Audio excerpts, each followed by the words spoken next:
We're good? Yep. Dude, okay, have you heard? Have you heard? Yeah. Have you heard of anything? Oh. Okay, this is a pretty juicy week. In fact, I found out most of I think the main topic of this current podcast, like of today's topic from yesterday, like it just came out of nowhere. Um, but we can save that for later. We can get this. Is there anything you want to talk about first? I sadly did not watch Avatar because there was a part of me that was like, maybe I should rewatch the old show because I didn't want to. I don't want to turn into. Well, here's the thing: it won't turn into a Halo situation because I did watch all of Avatar and I know the plot points, but I just don't remember a lot of it. I just don't. Okay. So I'm gonna, if I want to watch the live, I'm probably gonna rewatch Avatar and probably have a good time, and then be enraged like all the haters out today, and be like, "Oh, look at the scum of the earth from this show." Oh, I found out it does end in book one. I think not like it doesn't cover 3 books. But so So it does one whole book for a season, like 8 episodes. It does a whole book. the goth chick is in the it's in the first book. I didn't really I didn't know that. That's what I was. I looked online like what the people were saying. It covers just one book. So unless they might have to change things around, like But so Aang went missing in the first book. Because now I remember, like, he went missing, and then they had to get her to help sniff him out. Okay, I do remember that plot. I just don't remember that it was in the like when you bring up plots to me. I do remember them eventually. I have no memory of what order they go in or what book. Oh. Like to me, Avatar was like 4 seasons or whatever. Wait, is this too loud? No, it's good. Okay, we're good. Okay. Yeah. I remember like the gist of most like the major plot lines. I just don't remember the exact order or the season itself. Yeah, like I forgot where like that training shit with the faceless giant centipede man happened. That's probably not the first season. That's definitely not the first season, but did they even do any training? But that's the thing. I thought the wolf goth lady happened and like later. But I guess the water bending training Aang did was like what, season 1? Yeah, yeah. Season 1 was all about waterbending. I'm pretty sure. That's how I remember. Like Fire was the last one because he eventually meets what's her name, Toph. Wait, no, yeah, because wasn't the books were all named after the elements? Yeah, because there's 4 seasons. So yeah. So wait, was book 1 air or was book 2 air? Oh, let me look it up right now. Book 1. I think book 1 was air. Let's see, book 1. Unless they went water first and then they went to air. Book 1 is water. Okay, so book 2 is air. Because book 3 is earth. Because that's when you have bossing sun, right? Yeah, because the last one is fire, definitely. Yeah, definitely. So, the last one is fire.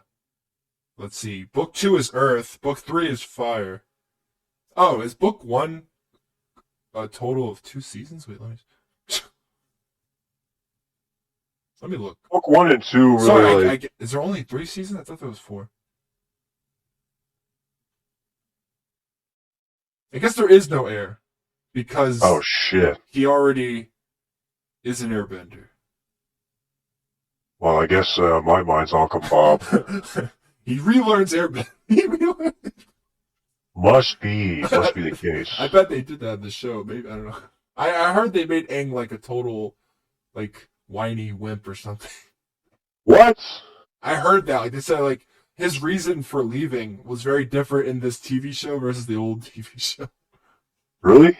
Well, yeah, because they make him look like the fact he's like I can't do, or supposedly like he goes on about like this monologue of like I don't want the responsibility of being the Avatar. I want to be with my friends.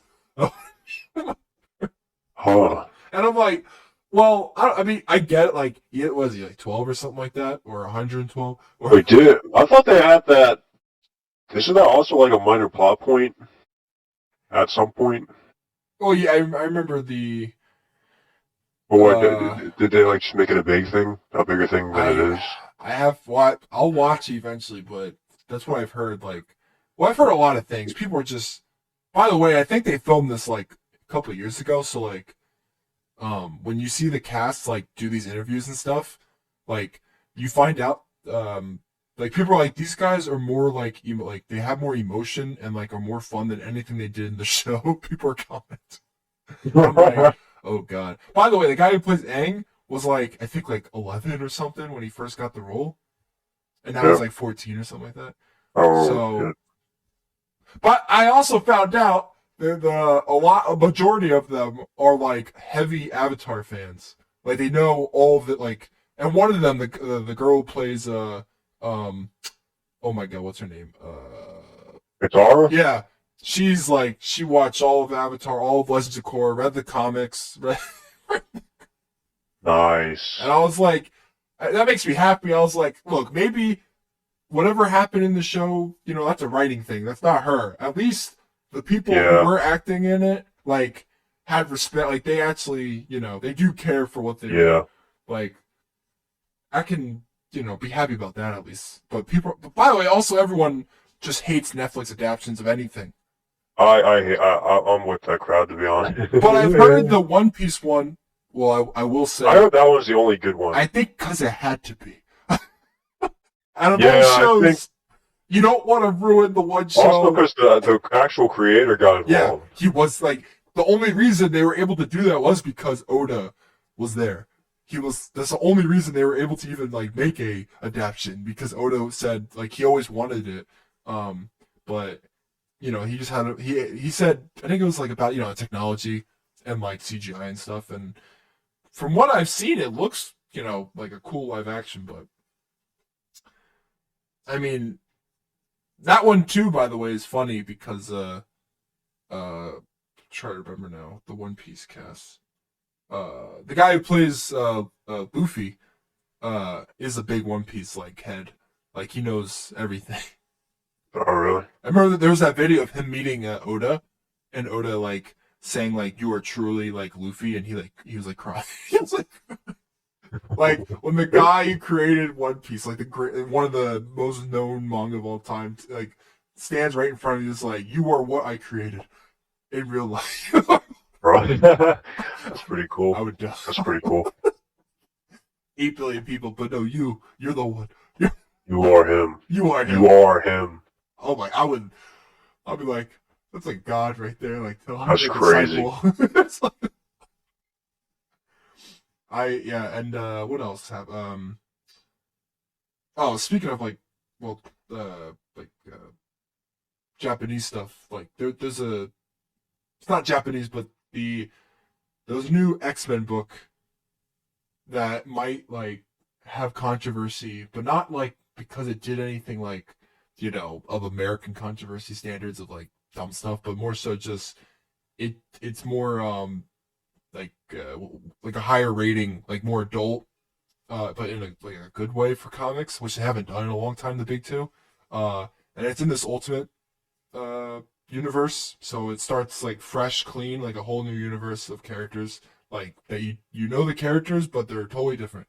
And they have a new line called Ultimate X-Men with this artist named Peach Momoko, this Japanese artist, and she wrote it and she draw. She's the artist as well. And That's nice.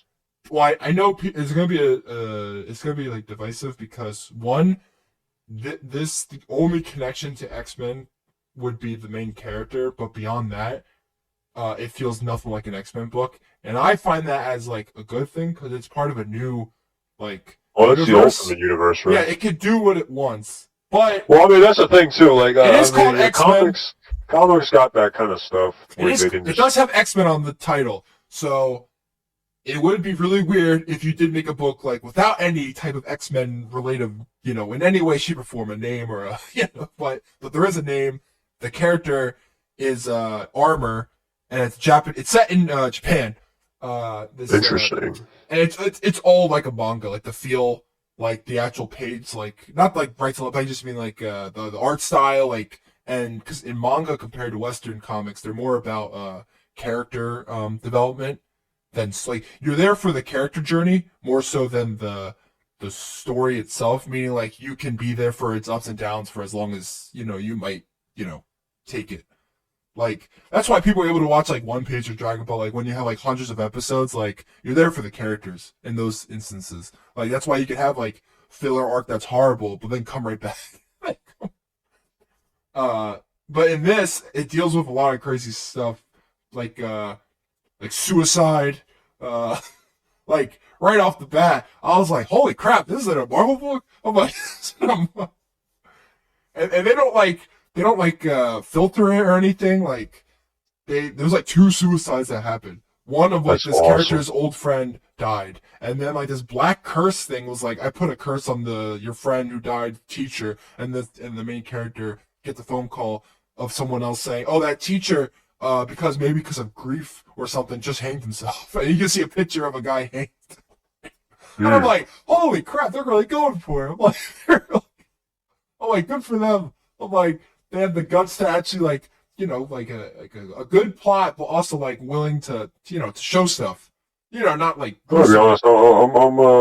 When it comes to like, I'm just happy that like that it exists in the Western space again, because for a long time they've been very PG. I mean, I get it. Like their target audience is probably kids, but they know that it's not just kids reading it. Especially if you actually read a current day comic, a lot of them, they're not all just like 10-year-old writing. It is like there is some advanced stuff happening sometimes. yeah, but I feel like the recent ones, like when they use the excuse of it's different, just to there is that excuse.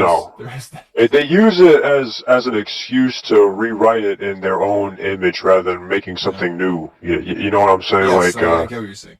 Like in this, it seems interesting because it's like It's takes place own... in Japan. It's ultimate. Everything. It's its own thing. It's allowed to be its own thing. This one is interesting because it actually seems like the art, the artist and I'll send the author herself is actually all about.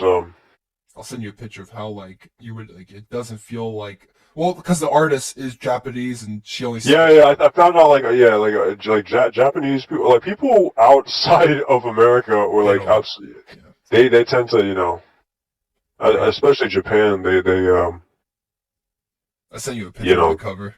They do it for a good reason, as opposed to every time here, in Western media when you hear it's a different take. Yeah, it's just garbage. I think manga has it easier in regards to a manga is usually a solo. Usually it's a writer artist combo. Like one person, and then usually you get to see the end of that, story. Yeah, but that's in the quality. We're talking about like straight up just. Oh no, in comparison to like some of the narrative is just dumb. Yes, the stuff they're pushing sometimes in Western comics, you would never see ever in manga because that's not a thing they would even like. And if it is thoughts they come across, it comes like through better. And like what you mentioned like a couple weeks ago with the Trumpism. Oh stuff, yeah, if it ever happens, it's just obnoxious. It's some like when I read it, like I do know when it's like in my face versus it's just like they're using like something for a story beat. Like I know the difference. I can like. When I see the words, it seems like they're trying to like preach to you, right? Oh yeah, you can. By the way, when that like, you know what the funny thing is? Like, people are smart enough. Like even the dumbest people, sometimes you can realize like on a page, like when someone's preaching to you versus like making a comic. Yeah, it's very stark. Man. It's so stark that it's scary. It's like, what are you doing? Like, where's your editor?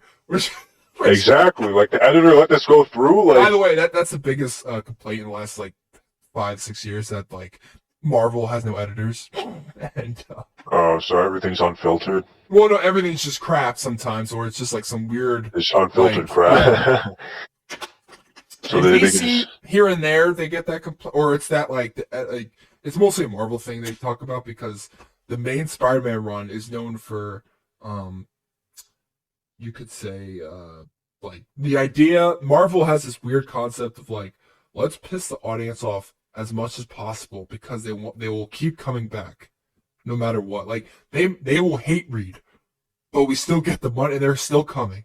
So let's just keep making stories that make our fans so triggered, but like not just like woke triggeredness, just like what are you doing to the character type of triggeredness? Like Yeah.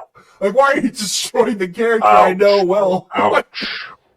You know, a character has been around for 60 years. Oh, let's just put him like into garbage. Let's just destroy him inside out. The sad, like, it's a FOMO thing too for some people.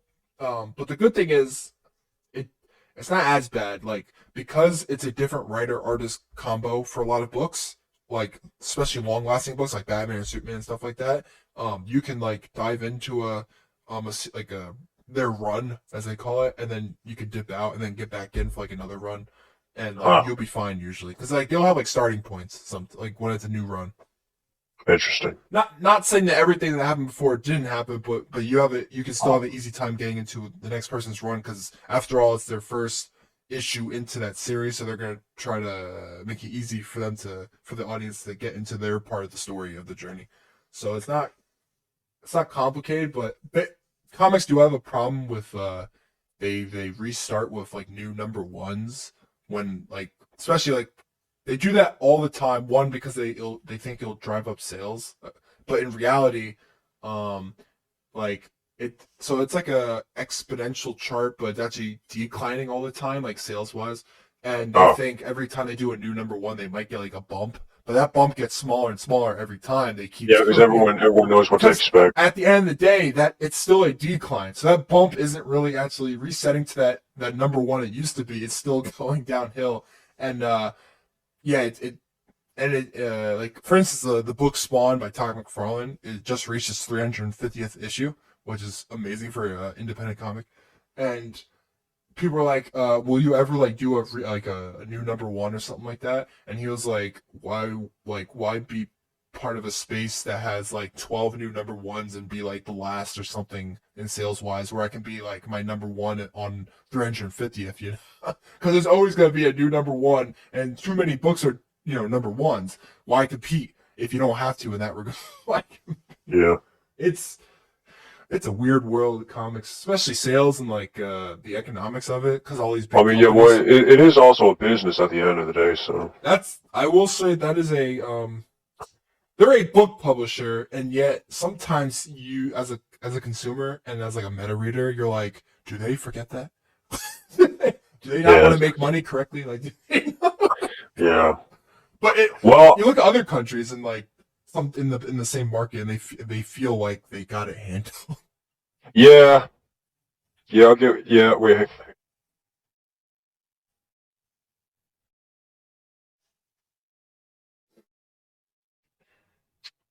Let's see here. Yeah. But yeah, that was my spiel. It's just something I was thinking about. Hang on, my headset might actually die. Oh, really? So, I don't know, just know there might be a minute where I get cut Okay, out. Just hang on, it's not yet though. But this is a good segue, unless you got something else you want to bring up.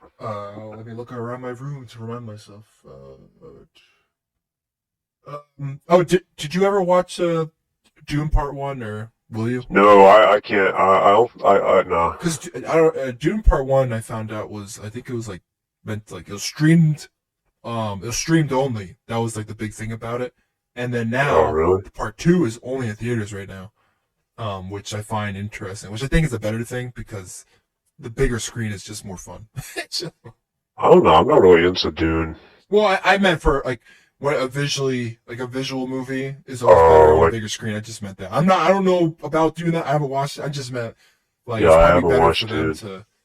But I think they get more numbers, to be honest. Streaming. I feel streaming is still. I think so. Yeah. Like people are still more likely to stream versus like pay a crazy amount to go to the theater. Yeah, probably right about that. So. I think you'll get more numbers if you stream. It depends on the movie, of course, and what platform, but yeah. Yeah. What you have to say? I don't know. Okay, so have you heard about what's happening recently? with video games. Have you heard of Sweet Baby Incorporated? that sounds familiar. Is that a Well, you've heard of it? It sounds familiar, but you would have to tell me either way. Okay, because I have not heard about any of this until like yesterday. Was this like I could have found this on my Instagram going through reels? Who knows? There's a couple of videos on it. I think the big YouTubers are now slowly catching on and getting onto it. So now it's going to become a mainstream news. You said Sweet Baby Incorporated.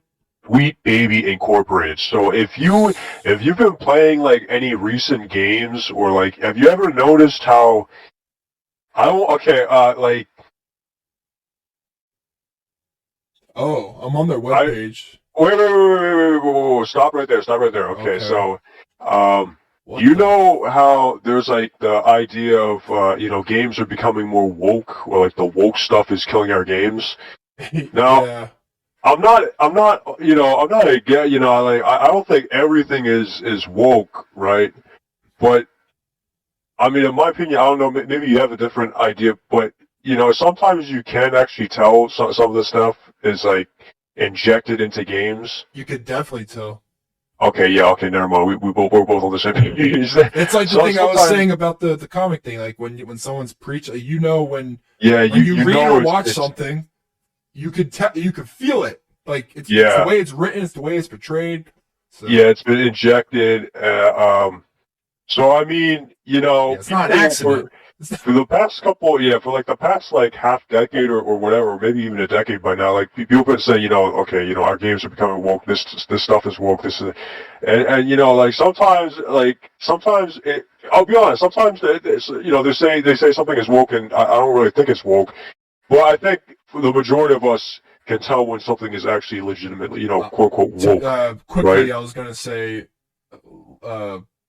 when they say everything is woke, there's a part of me that's like, because I don't play every game, I just hear about it, but I really don't know what current game is actually woke. To be honest, I don't play everything. Well, so, I don't play a lot, like everything either, but I just play the mainstream stuff like you most of the time. So let me think of something that can be woke. Like recently, I'm assuming that recently something that's woke. Well, I'm assuming in the last 5 years. I mean, or whatever when woke became the last 5 years. Well, that's the thing. I mean, I haven't been playing like too many games out of the games that I've been playing. Is Life is Strange woke? Because I've seen game, and actually. I found myself interested, like watching the story. I was watching some people play, and I was like, "This is actually like it's a fun." I don't know if it is woke, but I know it doesn't feel. I know that crowd like really likes it a lot, so I don't know. Because people hate like those indie type.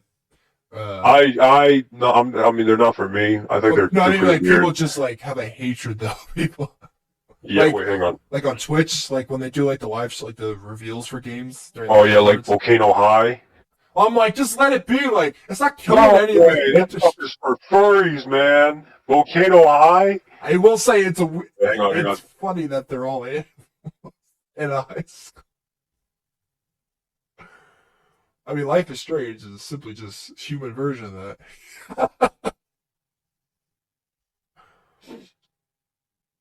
Oh my god, this website's weird. Oh, I'm back. I got my headset on. Okay. Wait, what are you saying? This website feels like it's meant for 5-year-olds. Okay, whoa! Don't go into it too much. Okay, so you know what we were talking about woke, right? Yeah.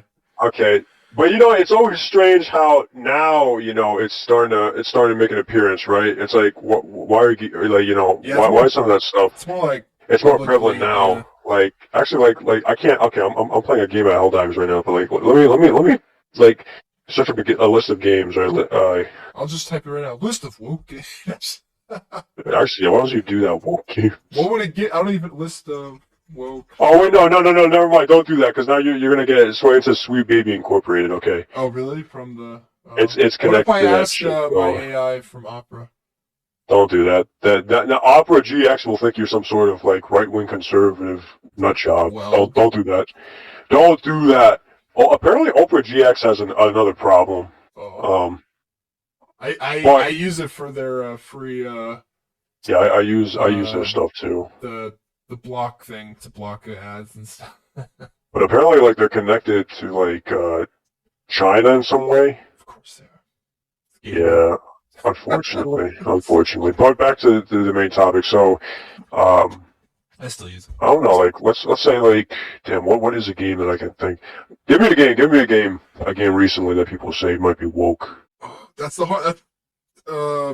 Okay. Did Volcano High come out? Okay, never mind. You know, I'll just get. We'll just honest, circle around. I literally don't know any woke games. Okay, so basically, you can obviously tell, right? Is what's that PlayStation game with the woman with the weird face in the second one or whatever? Forspoken? No. Had a VR too. Like there's two of what's that woman? Forget her name. God damn it. It's a Returnal? No. It came out on PS4 first, and then the second one came out I think on PS. Let me look it up. I'll just keep talking about the thing. I'll Last of Us? No. It's a woman's as a like in like the futurist. It's like a futuristic setting, but like in the jungle or something like that. Futuristic setting, but in the Like they have like robots and stuff they have to fight, sort of like in a. Oh my god, what the hell is it called? Let me look it up. Oh my god, I forget what the hell it's called. It was like the biggest. It was like one of the. I think you could. It comes with a PlayStation 5. I think. I could be wrong. Let me look it up. I don't know if it's woke. I'm just trying to think. Okay, well, I'll just get on to. Yes, he's got it. Yeah. So basically, this company. Oh, Horizon. What they do? Horizon Zero Dawn. Yeah, or one of them. I don't know if any of that's woke, but I don't know if it is woke. But I think it's just about the character. I don't know. Maybe there's some. Is it woke to make the female characters look not as beautiful? I'm not really sure. It is kind of weird how like that's an agenda. It is kind of weird how like they all like sometimes they look worse in game than they do in real life. Oh my! Like something like the Mary Jane thing. Oh my! In Spider-Man 2. So I don't know. I thought the first one. I don't think the first one's woke. I think it had to deal with the second one's, or maybe it was the. But I do know the first one was okay. There is that one thing. I'm not sure what would you call that in regards to just I don't know. I mean, maybe there's another agenda. Maybe it is tied to that. I'm not really sure. I'm just meant there is an objective. After I learned this, it could be. Any of that stuff could be, okay? I'm telling you. So the big thing, the reason why this is so big is, obviously, you can obviously tell that woke stuff is being injected, but no one could actually say, like, no one's going to outright say, oh man, this woke stuff is being injected into our games, unless you want to be seen as, like, a crazy, like, nut job, right? Yeah. Well, apparently, we now found out, because, basically what Sweet Baby Incorporated is that it's a narrative consultant company. Yeah. And what they do is that they make sure that they get hired and they go in and make sure that the game there's like diversity and shit in the game.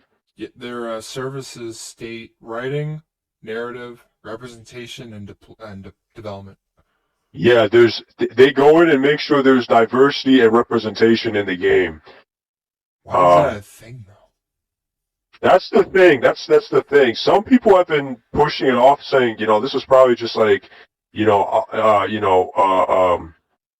like outsourcing writing or like narrative writers. Oh yeah, it's outreach. But I'm saying that makes no sense. That makes no sense. Like, why would you do that for a game?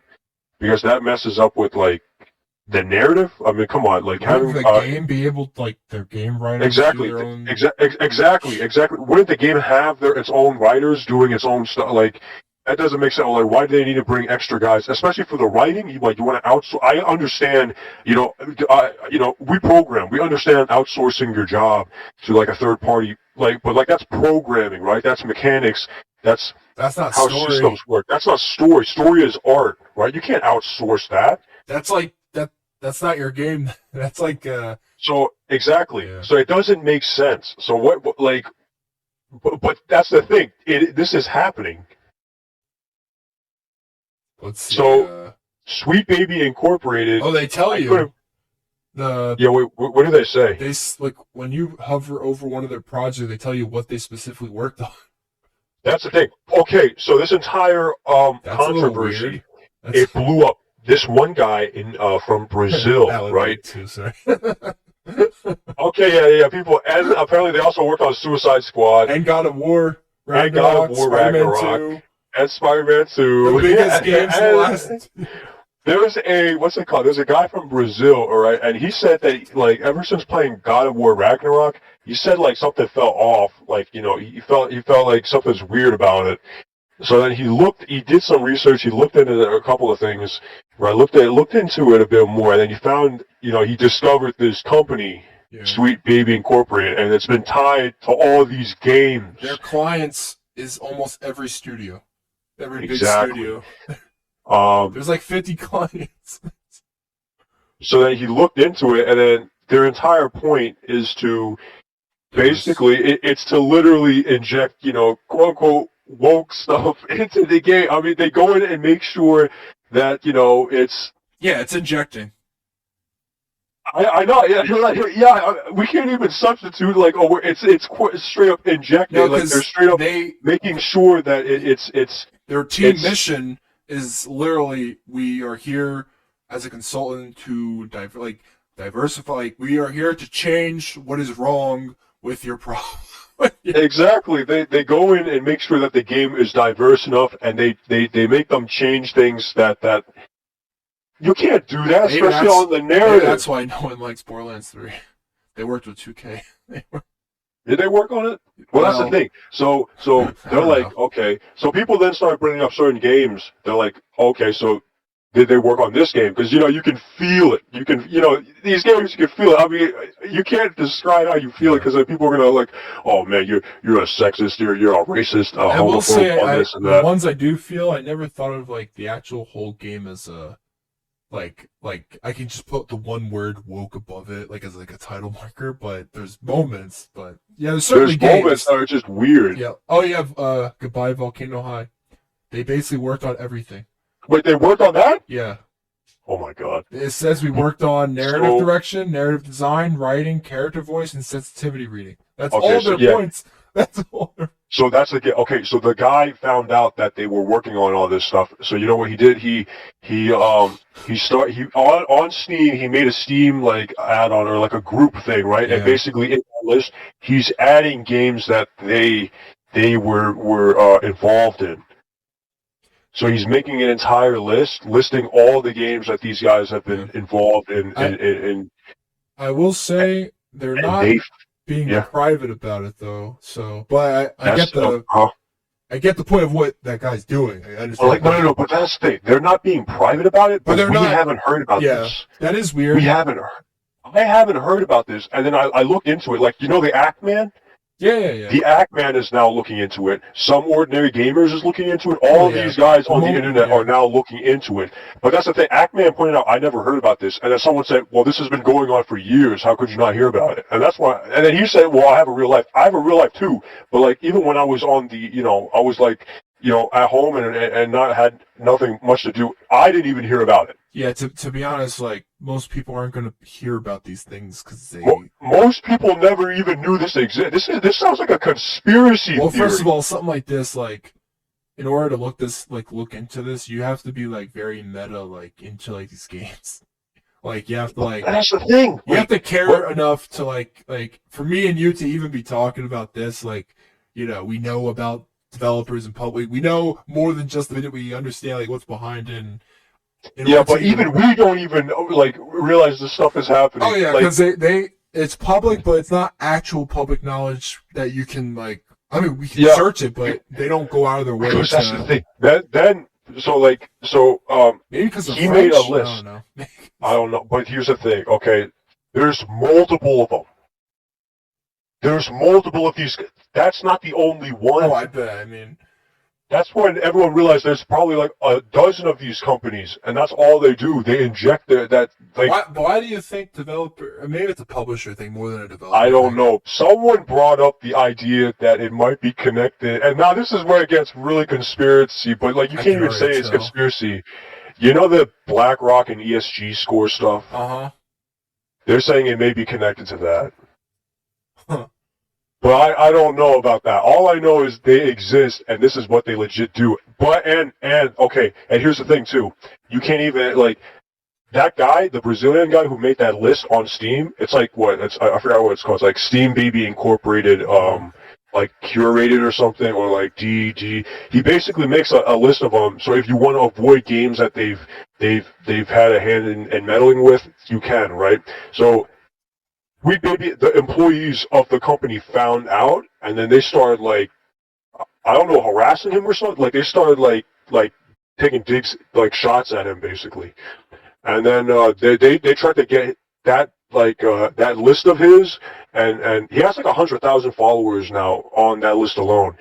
Like following that list to see to see like the list of games that have been meddled with. But basically, the company found out about that, and they tried to get him banned and everything, like trying to shut him down. But then that backfired, and then like they got banned instead. Steam Curator. I found it.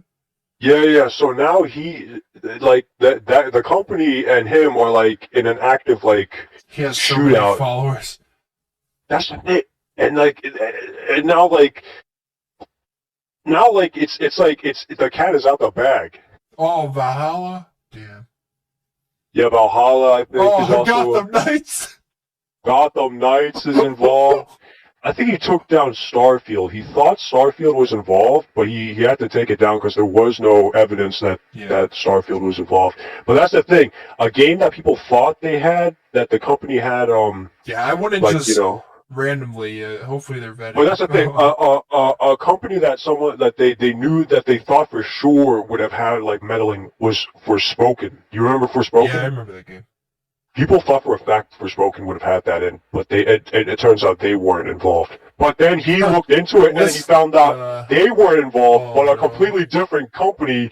And he said it was like it went under the name of like something like Black Girls something. So that you were like, oh my god. So another company has been doing that. So now the cat's out the bag. So now you know for a fact that legitimately, yeah, there are companies that are literally going in, injecting the narrative, like changing the narrative, changing and everything to fit, a certain agenda to fit. And before years, like some guys on like, of course it's Reddit, but some guys on Reddit are like, no, these guys just go in to make sure that they're handling people's cultures appropriately. Bro, tell me why do you need anyone from any of these consultant companies to consult on what you have to be culturally like hindered to about Suicide Squad, bro? Like what? Oh, someone said they were doxing these people curating their games. They were finding their real identities. The people working at Sweet Baby. They were like that. Like they're saying like this Reddit thing. They were talking about how these Sweet Baby employees. They get mad on Twitter if you curate the list of games. Because I guess these people are just talking on Twitter without any filter. Yeah. That's the thing. Like, one of them tried to go after the main guy himself, and then that guy got banned off Twitter or something, or he got his Steam page banned instead. But they're really petty about it. They are really petty about it. And recently, I think today, I haven't read it. Actually, we can read it together if you want. Kotaku has now stepped into the I guess the battlefield now, and they're trying to quote unquote trying to get to the bottom of this, saying if there's actually injected diversity and stuff, but they're saying that actually let's see, pull up the article here. People are saying they're like why shouldn't they be proud of their work, because they're pissed off when people are like talking about them. And then someone said, yeah, an ordinary company should be happy about free advertising. Very sus why this company's not happy about it. Here, let me here, Sweet Baby. Okay, so here's the Kotaku. Oh, they were in the news because they targeted people who talk about their existence, going as far as infiltrating Steam groups and attempting to harass. They harass the group members. They actually do DOS. They actually do DOS them. Okay. That's illegal. What? Where was that? Wait, what? People are saying that they actually DDoS the curators, but I don't know if it's true. I don't know if that's true. That allegedly, but they have harassed them. Like there's multiple people saying, well, it's not just one person I'm looking at, but I don't know how true any of it is. But multiple people are agreeing, like different statements saying like they came out and actually harassed them. Who knows? Probably. Well, I know for a fact there's like some guys who are actually like for Baby Incorporated, and they joined the Discord and tried to make the Discord look bad. So here's the article: Sweet Baby Incorporated doesn't do what some gamers think it does, by Kotaku. No, one company isn't forcing diversity into all your favorite video games. By Alyssa Mercante or something. Actually, here. This in Discord, so. Actually, well, why don't you read it? Because sure. I can. Oh, that's the Marvel thing. Yeah, that looks pretty cool. Yeah, that's the inside cover is exactly the same artwork, so it's very niche, that type of art for a Western comic. Yeah. Let's see, visit site. Yeah, so maybe it doesn't do what some game. When was this? This was like 9 hours ago. 11 hours ago. Okay. Okay. Do you just want me to read the whole thing, or just as we go, or? Yeah, you know, as we go, so we can discuss each points of the article. Because this is such a big find. Like, this is like something conspiracy. Like this sounds like if you were talking about this like last year, people would look at you like you're batshit crazy. Like they'd look at you like you're some sort of right wing, culture war, freak job. It's actually happening. Let's see. Yeah, they're saying, Kiwi Farms post shares similar sentiments, stating that the company's involvement in Remedy's award-winning Alan Wake 2 was possibly one of the biggest scandals in gaming history. Wait, what? They're saying that their involvement was a scandal? I don't know what about. I guess the fact that they...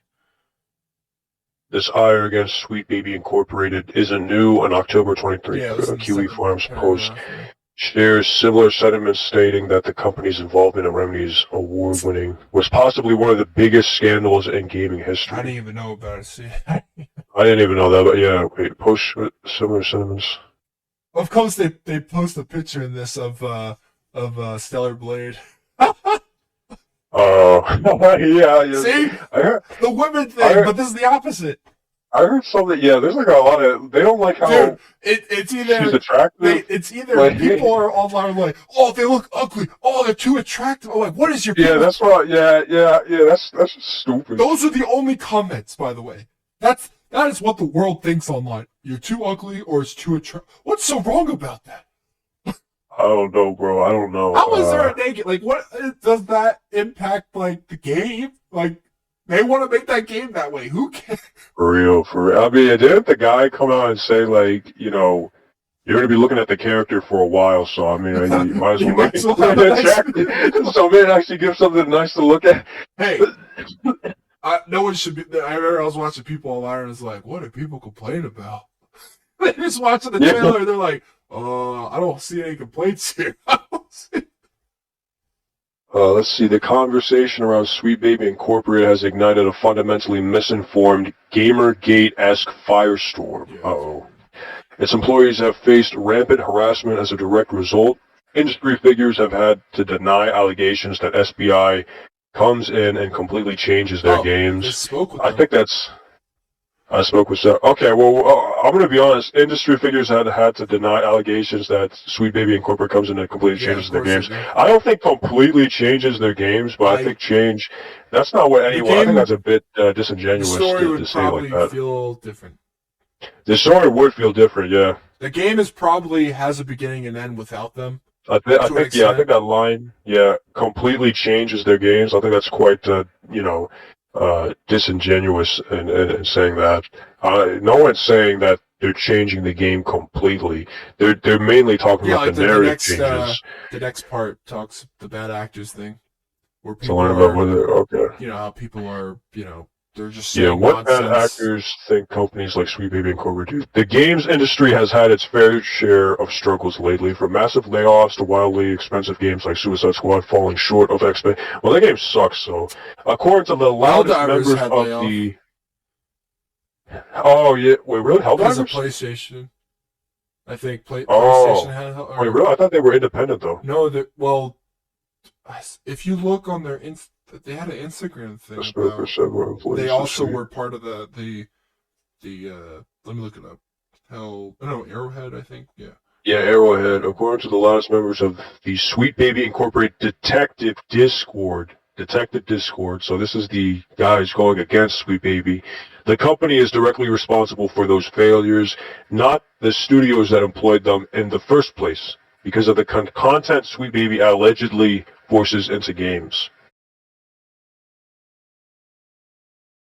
Oh, and then let's see what the prevailing theory is that if it weren't Sweet Baby, Saga Anderson would have been portrayed by a white woman. Is that true? Well, it's impossible to say, but does it matter? It's absolutely not true. Okay, wait. Here's another thing. So this is weird. I mean, I don't know anything about. I've seen this from a comment, and it got like a lot of upvotes. So I guess might as well. Apparently, in Alan Wake, there's a character named Saga Anderson, and they're saying that she was originally white. What game? She was like Scandinavian or something. She was like in Alan Wake 2. They're saying that she was Saga Anderson. I don't know what character that is, but they're saying Black Cop or something in the trailer. So it might be. Because they're saying that. I assume, yeah, it might be because they're saying that it was originally supposed to be a white woman. I'm gonna be honest. Those conversations are so dumb. Yeah, but here's the thing. They're saying that it was originally supposed to be a white woman because in the first game it was a white woman. Oh, okay. Well, I didn't play any of them, so I didn't know. I didn't play any of it either, but apparently, like a lot of people said, yeah, in the first game she was white and now she's black. Oh well. So, I'm joking. That does they should have a reason for something like that. And then Kyle Rowley, which I'm guessing is part of that, it's absolutely not true. I don't know. Even games that are widely considered to be successes are not afraid from these conspiracy theories. I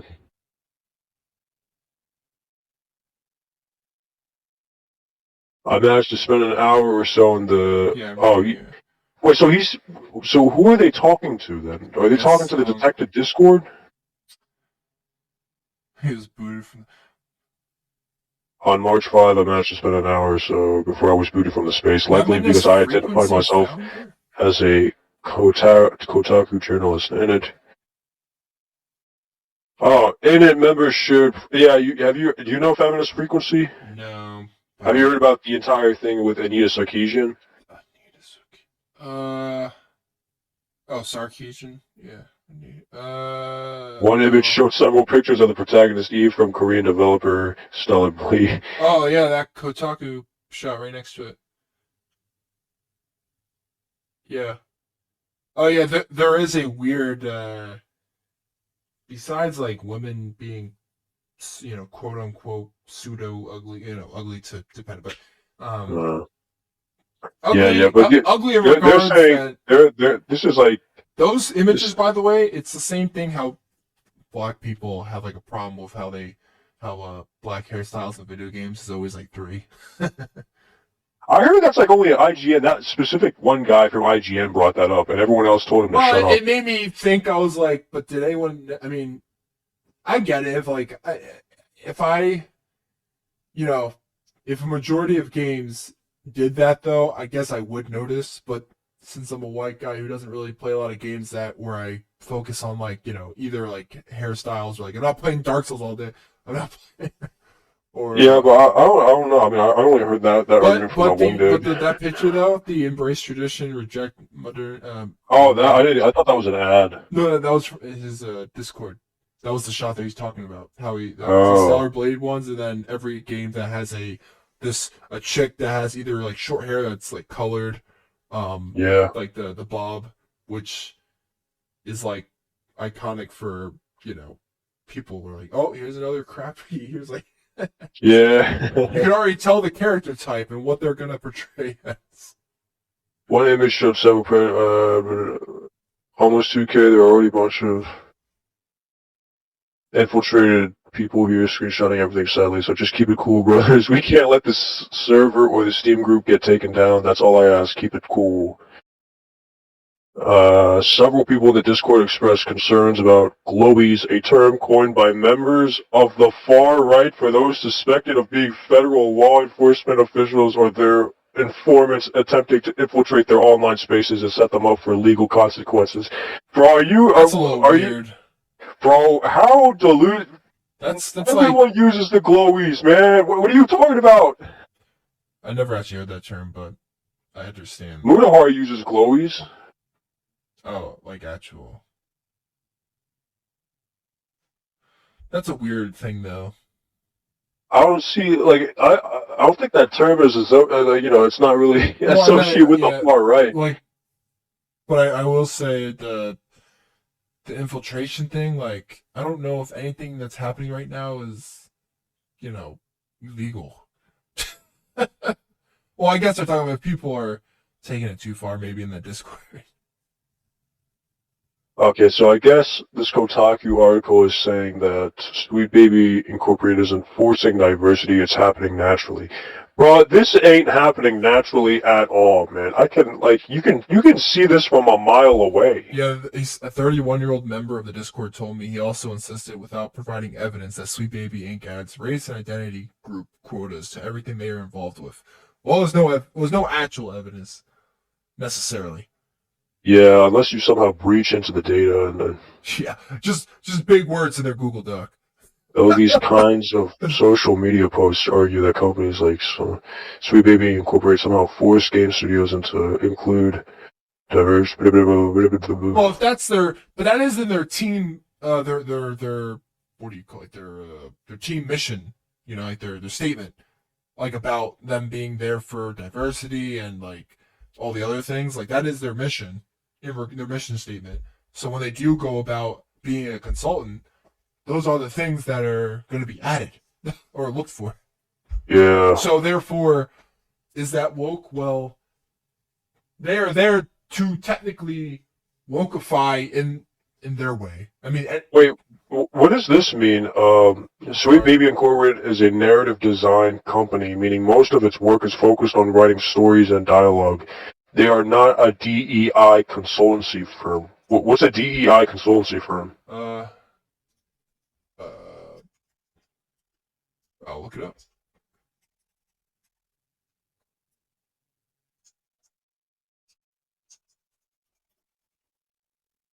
Oh, DEI. I put die. God damn it. Oh, diversity, equity, and inclusion. Yeah. What?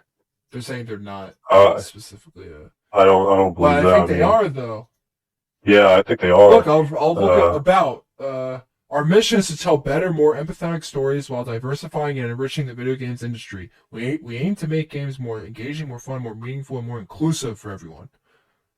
Now, yeah. You could take that as a DEI. I think they're just playing with the wording at this point. It's all wording. It's all meant to... Yeah. Look, the CEO... Well, let's see what CEO Kim Belair tells me over the video call. She continues, Sweet Baby is, at its core, a narrative development company. That means anything from script writing to narrative design to narrative direction to story reviews. One of the things that we do offer is cultural consultations or authenticity consultations. For us, that generally means that we might be asked to look at a story if there's a character in it who is marginalized in a certain way. And the studio wants us to connect them with a consultant who can bring a little bit of authenticity, but the perspective is never that we're coming in and injecting diversity. For the most part, it's the reverse. It's that a company has created a character and they want to make that character more representative and more interesting. I don't know about that, bro. I mean... Like, what about Suicide Squad? Like, what about it? I will say Suicide Squad doesn't really feel woke, though. Well, I mean, that's the thing. Like, the agenda that people are saying they do. Like, when I was, like, when I watched the whole thing, I was like, nothing about it seems like these other games that people are talking about. But, like, what's the reverse of that, then? Because according to her, they only get brought in when there's a marginalized character that needs authenticity. According to her, the point of the company is to come in and consult. Like if someone adds in The only for thing example, like I can think of Deadshot, but to be honest, they made him black because of the movie, probably more so than just being black. yeah, probably. Because he is black in the movie, they But decided to you see, find a. that doesn't line up with their mission statement. I know, that's why I'm saying I don't think that counts as a woke. Like I think in Suicide Squad's defense, not saying like changing him is good, but they did it because of a totally different, not a woke reason. That's how I see it, but I could be wrong. I don't know. Like he has a precedent for being black live action. Therefore, if they want people, but I don't. It's all muddy. I'll say that. There's no actual answers. So That's the thing. Like it doesn't make sense. They have answers. It doesn't make sense. Game wise, they explained. Well, they were like, well, why is he black? It's like that's not enough. That's not. This is very interesting.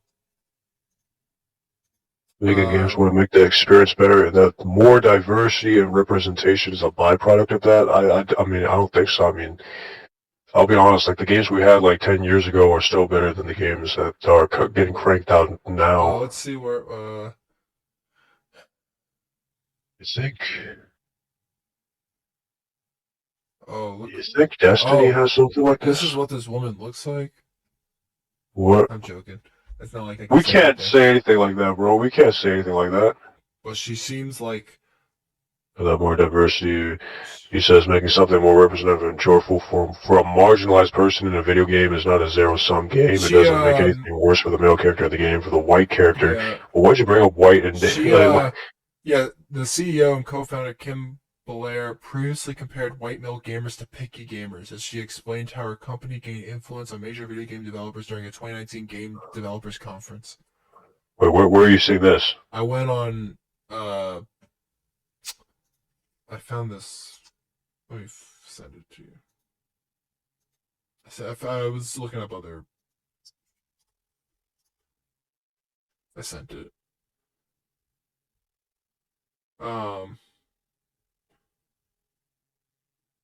Yeah, she at the beginning of her presentation, she made it abundantly clear the goals are we do narrative development in games and kind of beyond, and we try to bring inclusion, diversity, and new ideas, kind of to the industry. Let's see if she actually. That part, please. She also confirmed the company acts as sensitivity readers for video games, saying we need sensitivity readers, we need risk assessment, and the GDC, yeah. There are like. Again, important services that I literally list on every PDF that I send out to be like, hey, can I do risk assessment, sensitivity reading? I get those are. I understand the placement of that stuff to an extent, but not like. But when those things become your wait, what's she saying? How she uses like risk assessment and sensitivity reading. What does she mean by that though? She I kind of came into the party a bit late. Oops. She confirmed the company acts as sensitivity readers for video games. Specifically, what does that mean, though?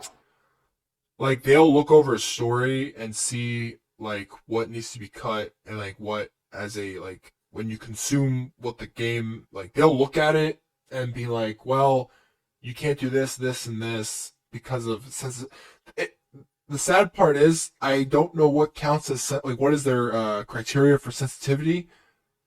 You know, for like a person playing a game, like what is triggering to them? Oh, they're okay. So what? They're supposed to make sure it's not offensive. Yeah, sensitivity and risk assessment. I'm assuming they go side by side. Sensitivity and risk assessment.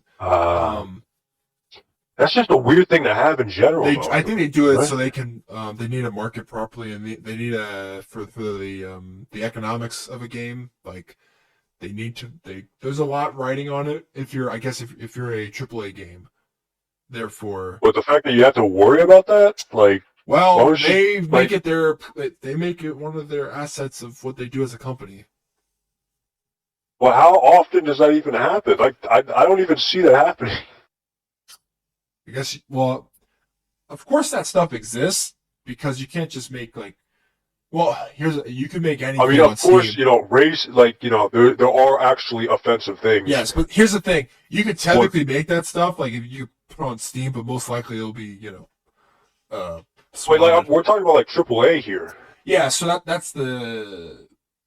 I guess even with like 100 writers or some crazy like when you're on a AAA game and you have a crazy amount of writers, even then, between all those people, somehow the cracks. I guess I don't believe that.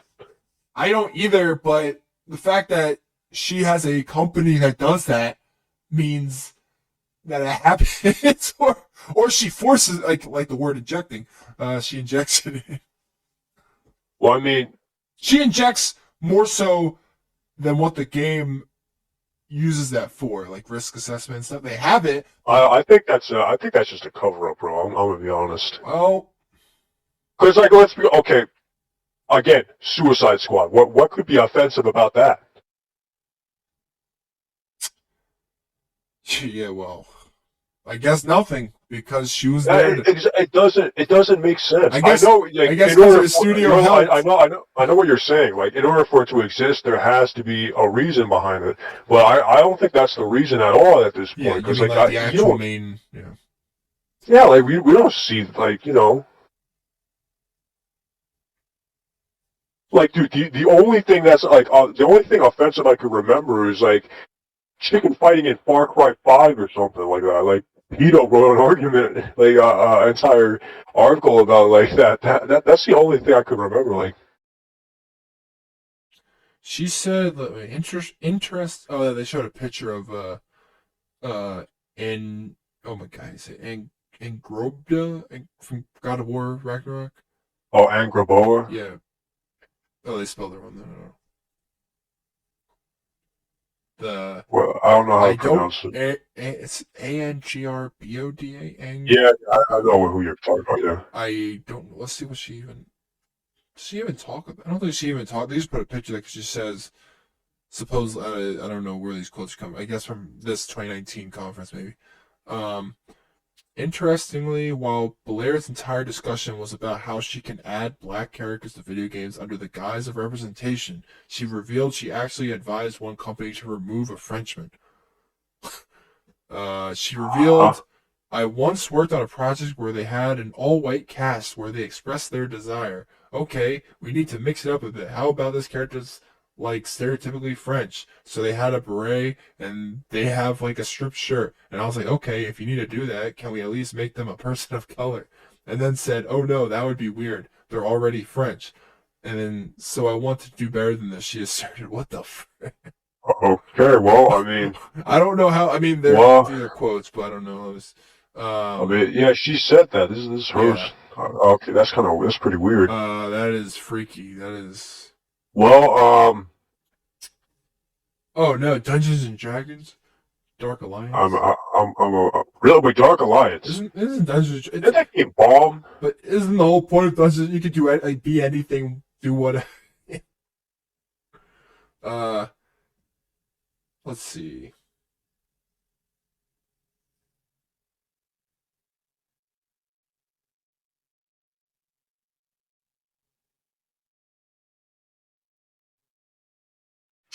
I'm looking.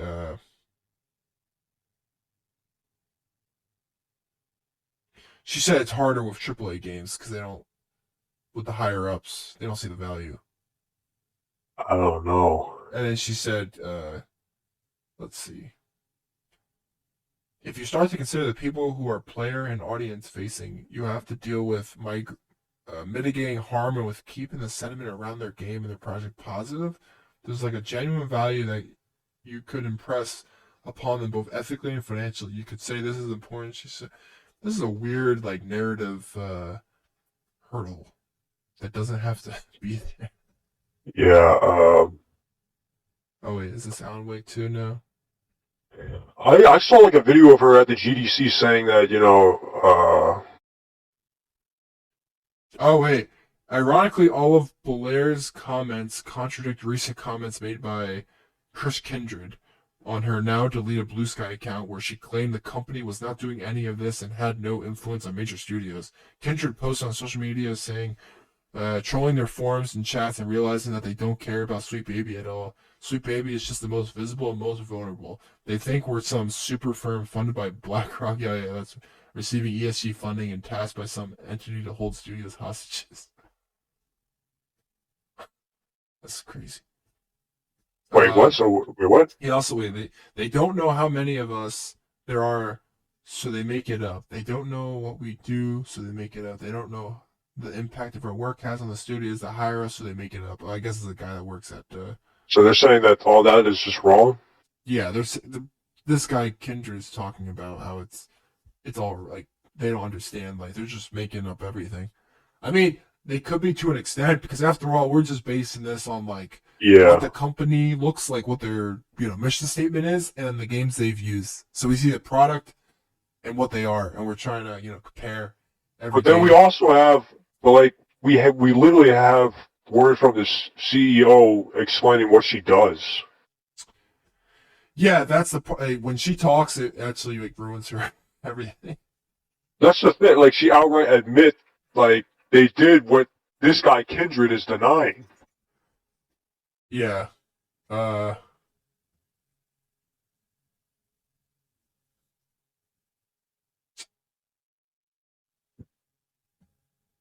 This is crazy.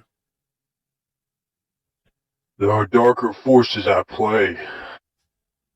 I don't know. The fact that any of this is happening to begin with is just weird.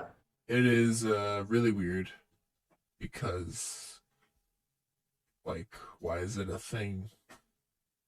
Like, okay, now looking at these games, a lot of it's indie, but the surprising amount of AAA is weird. I mean, I haven't played Valhalla, so I don't know what they added to it yet. I don't. I have Valhalla, I just haven't played. Have you ever heard of Silver String Media? No. Wait.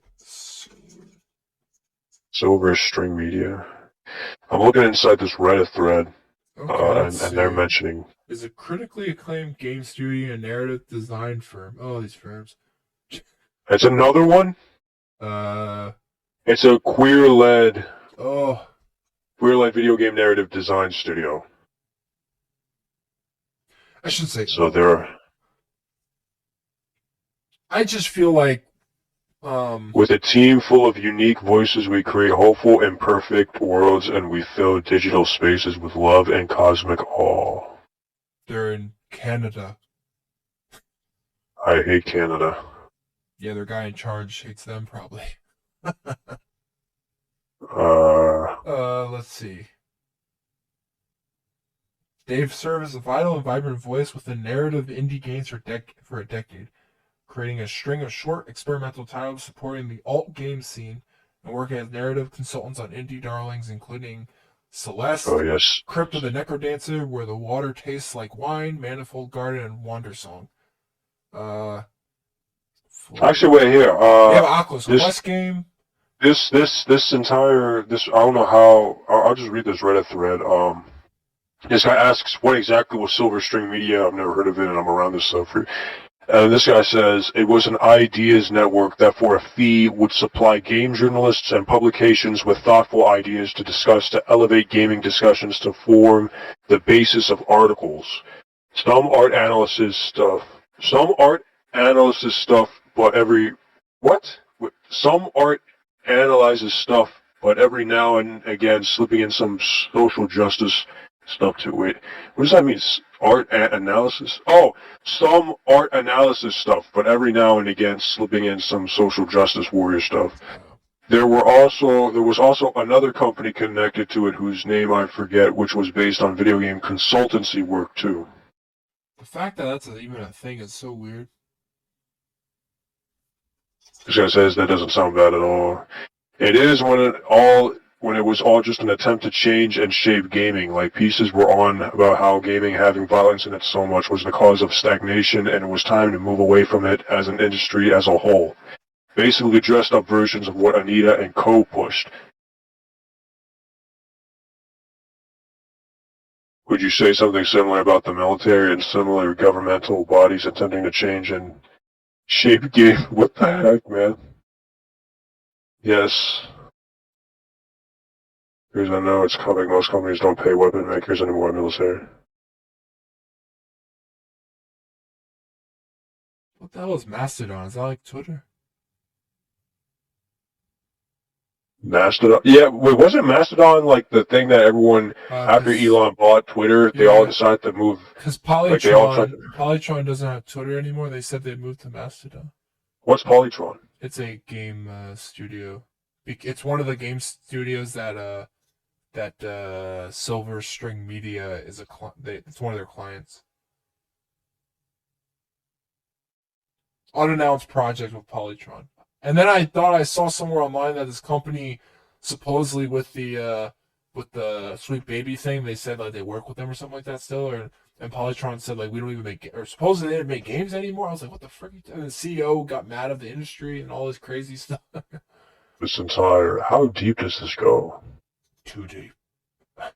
This is really conspiracy level. I mean, they call this a conspiracy. I mean, at this point, it's a conspiracy. Like there is no theory. I mean, there's speculations because we don't know how, Yeah, but it's all just speculation. That's it. The fact that this is real. The fact that this is real. Yeah. Like, this is just wild. This is the weird. This all came out within like the last couple of days, huh? I mean, okay, so that I found out about it, and I'm guessing the mainstream is finding out about it. Yeah. In the past couple of days, everything I found last week, basically. Everything I found article-wise within the last day or couple days. But people have been like this Reddit thread I'm reading about is back in November. There's people saying that this has been going on for years. Yeah, but no one talked about it for years. So. Exactly, I never heard about it. Yes, there's a lot of things that probably have been going on for years that we don't hear about until you have the people. It's only because of that guy who made that. It's only the people inside that make it. It's only because of that one guy picking out Sweet Baby Incorporated and making that entire Steam page. I bet you it's also when the people working there also have public, social medias. They go about their day, that guy found more information via the people who are already online, like, the workers. So one of these days, these people are going to, come out. And by the way, they're not really, it's weird to be accused of something that, because we don't know if that's the actual reason. Like, we can only speculate. Yeah. Because at the end of the day, who knows, like, if the words that came out of those characters' mouths in those games that people are referencing, or specifically the result, of those, I mean, you would assume because those are the consultants, but we don't know. Well, that's the thing. The fact that I'm not saying that everything that, the point isn't that everything, no. I'm not saying that the narrative and everything about the game is a direct, result of their involvement, but the fact that they all were involved and, the fact that they exist to begin with, and they are all involved, is just off-putting. I will say, I do think people are taking it out of proportions a little bit. Taking it? I don't think so. I mean, I know people like people see it, and then the more they look, they're like, oh, it has to be. But sometimes, I will say, there are times where even like there's things where you're like, it must be. And it's like the total opposite somehow, and then you start thinking, well, how come? I understand what you're saying. I know. But the fact is, we thought this was like we literally thought the writers that just worked. We thought this was just the writers. We thought this was just the writers. But now you're telling me that this entire time there's a third party that's going in and changing the narrative, like making like adjustment. If they're just slowly making adjustments, what's to stop them? Like what's the extent? That's the thing. We know for a fact they are involved. That's undeniable. We just don't know the extent of it. And I think that's what everyone is trying to. I will say get to the bottom of the diversification. Yeah, and it's not like actually.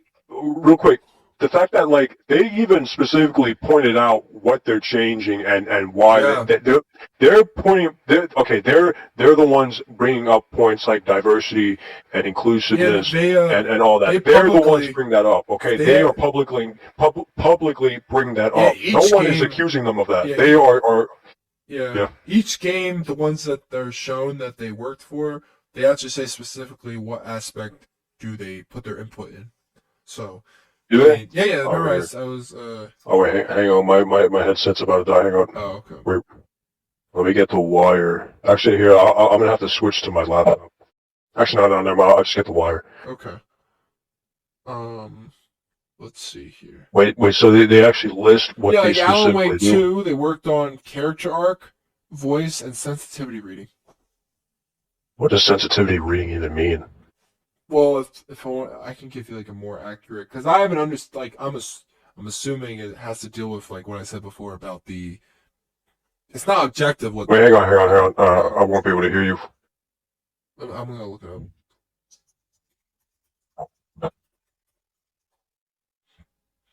All right, yeah. What were you saying? I found this PDF that talked about a couple years ago. The sensitive reading and other practices such as using inclusive languages are becoming ever more important in video games. As you introduce characters or writing verbal dialogue, you want to be respectful, helping ensure that your customers find your characters relatable and their focus will be on the arc of the storyline. Our sensitive readers will read and assess the scripts or other related documents of a particular issue of representation in mind. In addition, they will watch a slice of the game to observe conversations between characters and summarize their findings. Is this from what you know, or is this from what they wrote? I'm reading this Able Gamer sensitivity reading sheet PDF from a couple years ago. That just sounds dumb. I mean, I feel like sensitivity readers can help eliminate stereotypes, bias, potential harmful content, false information, or inaccuracy. Diversity is incredibly important, but it's equally important that characters are portrayed accurately without perpetuating stereotypes. Let's see. This is a specific company, I think. I'm reading off of Able Gamers Charity or Able Gamers Accessible or ablegamers.org.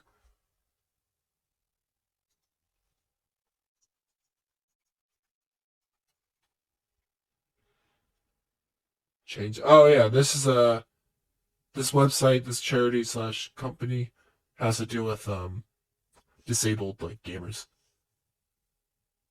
and they talk about sensitive reading as one of their mission statement stuff when it comes to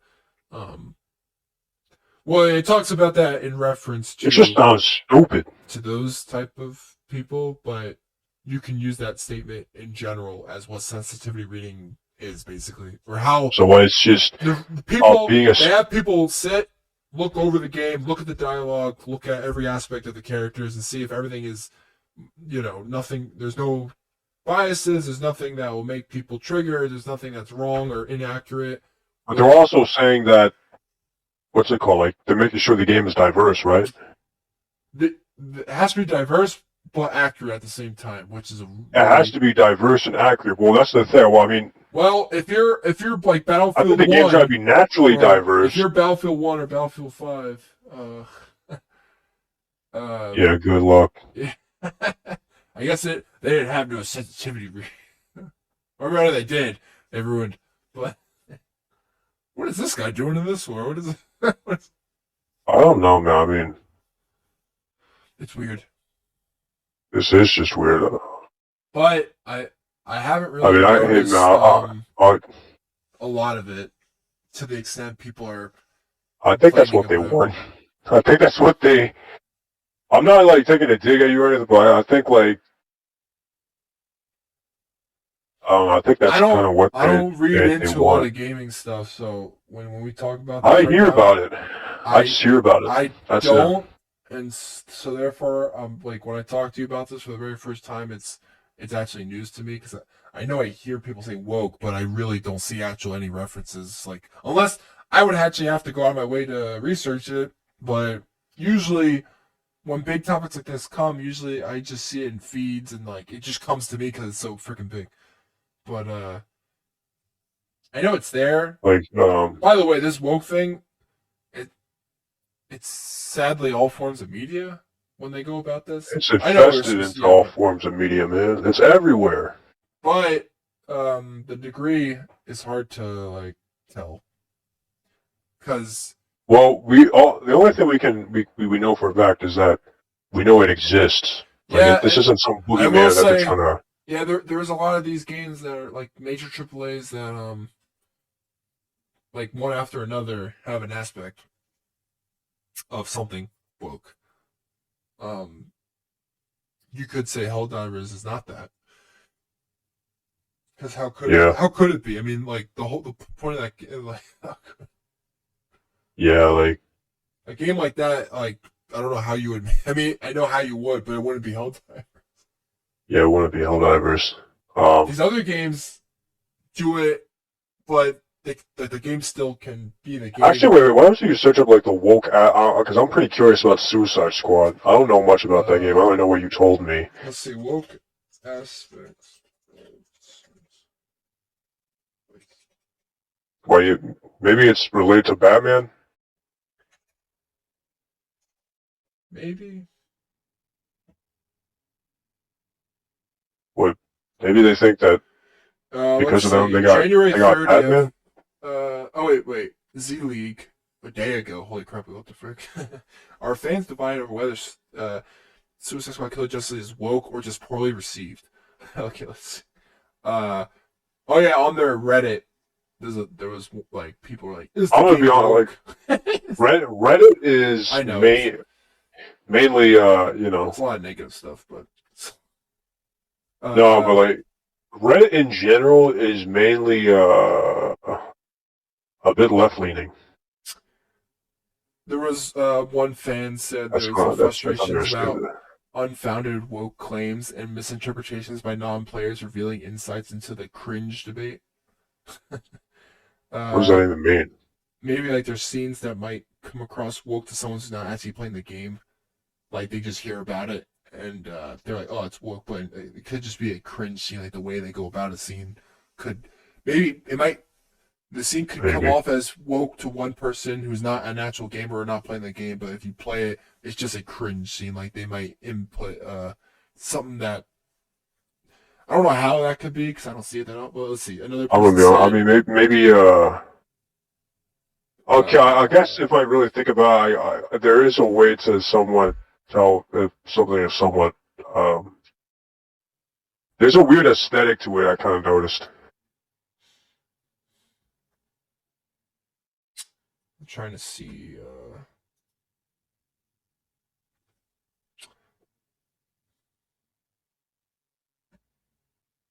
I will admit there is a typically when it does happen there is a weird aesthetic to it.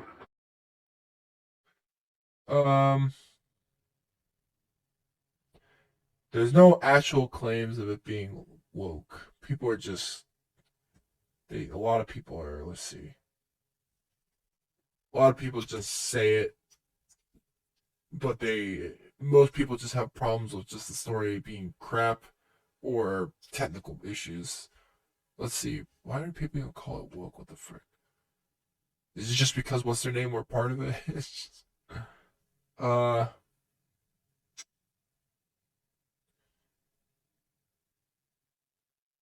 Oh, okay. When the game was unveiled its gameplay last year, um, a LGBTQ plus flag painted on the walls of a building in Metropolis City was quickly spotted. And as you'd expect, the corner of the internet was outraged and voted not to buy the game. It's a really weird thing to do. Let's see. What was woke? Let's see.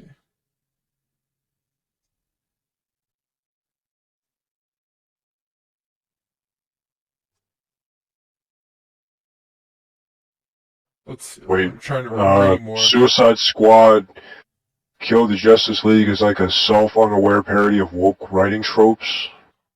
Flash gets pissed on, Green Lantern gets stripped down to his dorky GL-themed boxers, Batman is mocked and shot in the head on a park bench, Wonder Woman gets a tragic death after she almost kills Superman but loses in a way that's not her fault, all the squad members cry for her, It's not so. Oh, this is a 4chan post. Huh. Okay, all that stuff. Hey, wait, look at the All that stuff did 1 month happen. ago. But That sounds like a perfect description of Sweet Baby Incorporated. oh my god.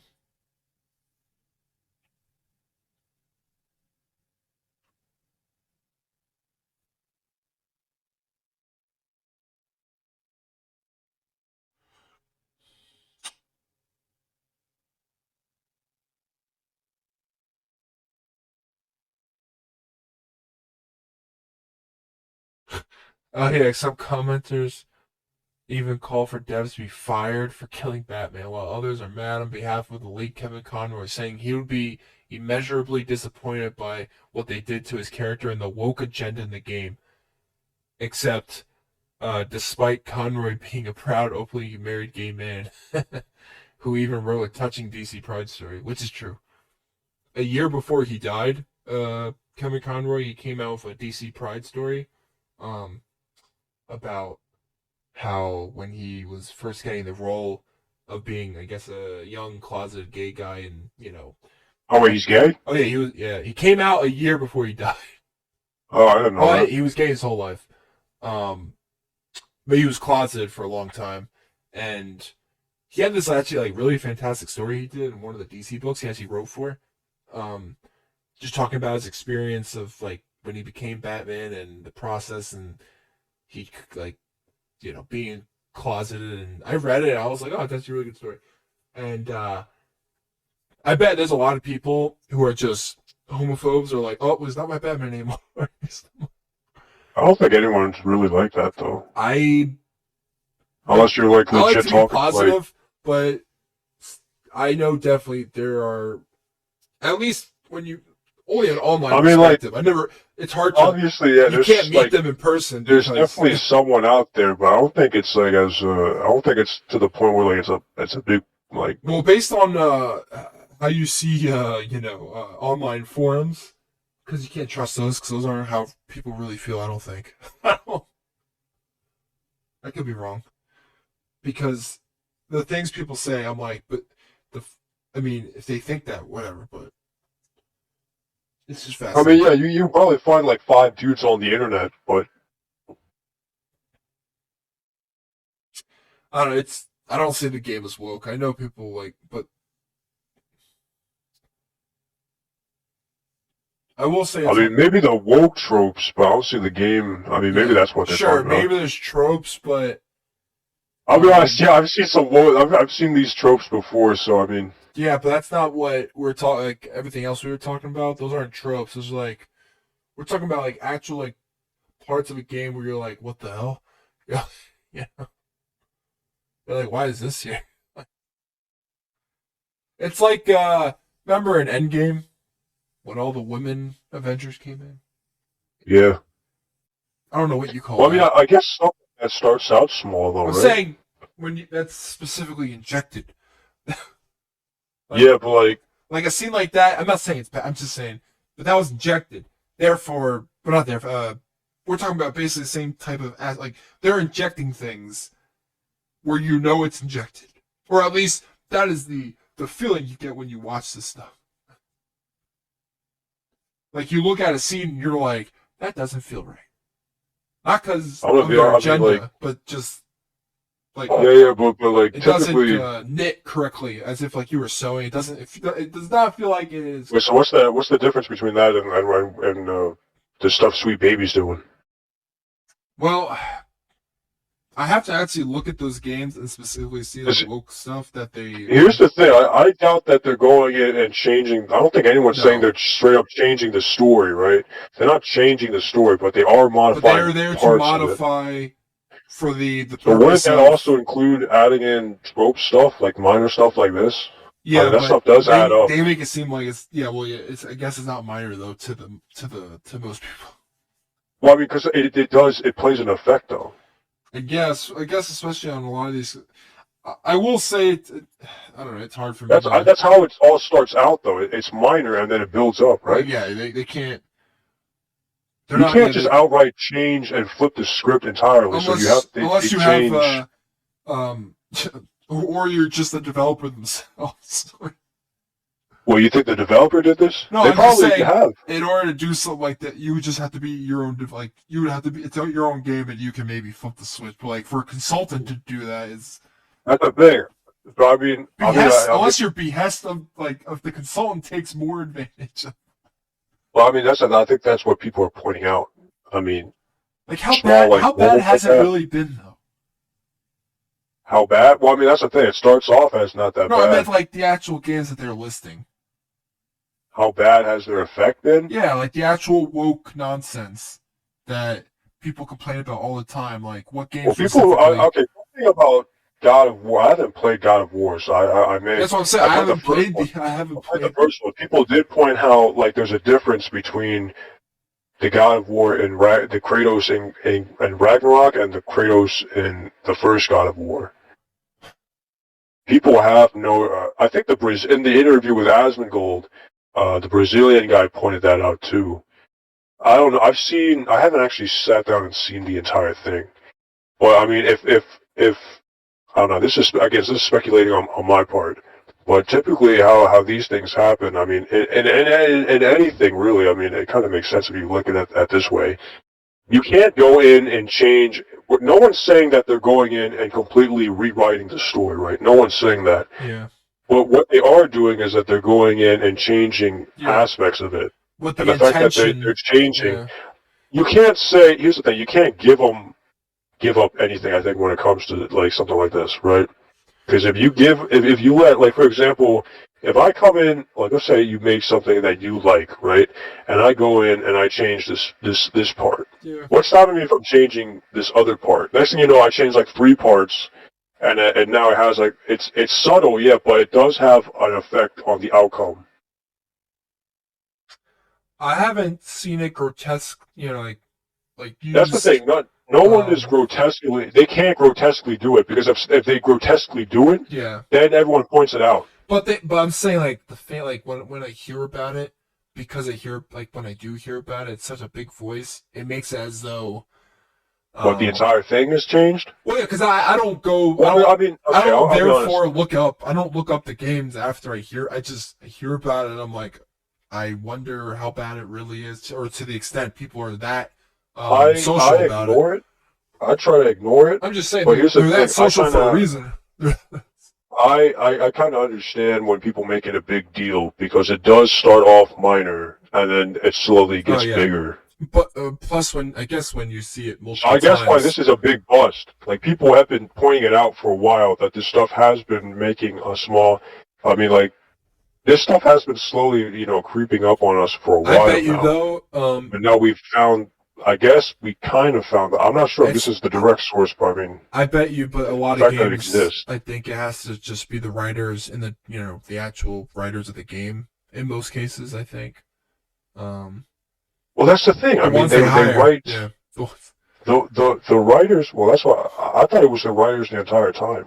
No, but I do believe this exists. Yeah, I know they're there for almost every. But I mean, this is even counterproductive too. Like we talked about this like at the beginning. This is counterproductive. You're telling me this is basically you're practically like outsourcing like writing to a consulting company. Like come on, the company can say that they're all we do is we write. Right, we're just a narrative consulting company. We just write story arcs and lines, right? But shouldn't that be made in-house? Shouldn't the actual game company, the actual game writers be making that? They do the sensitive reading, though, so that could change the story a lot. That does change it. That does change. Yeah. That's the problem.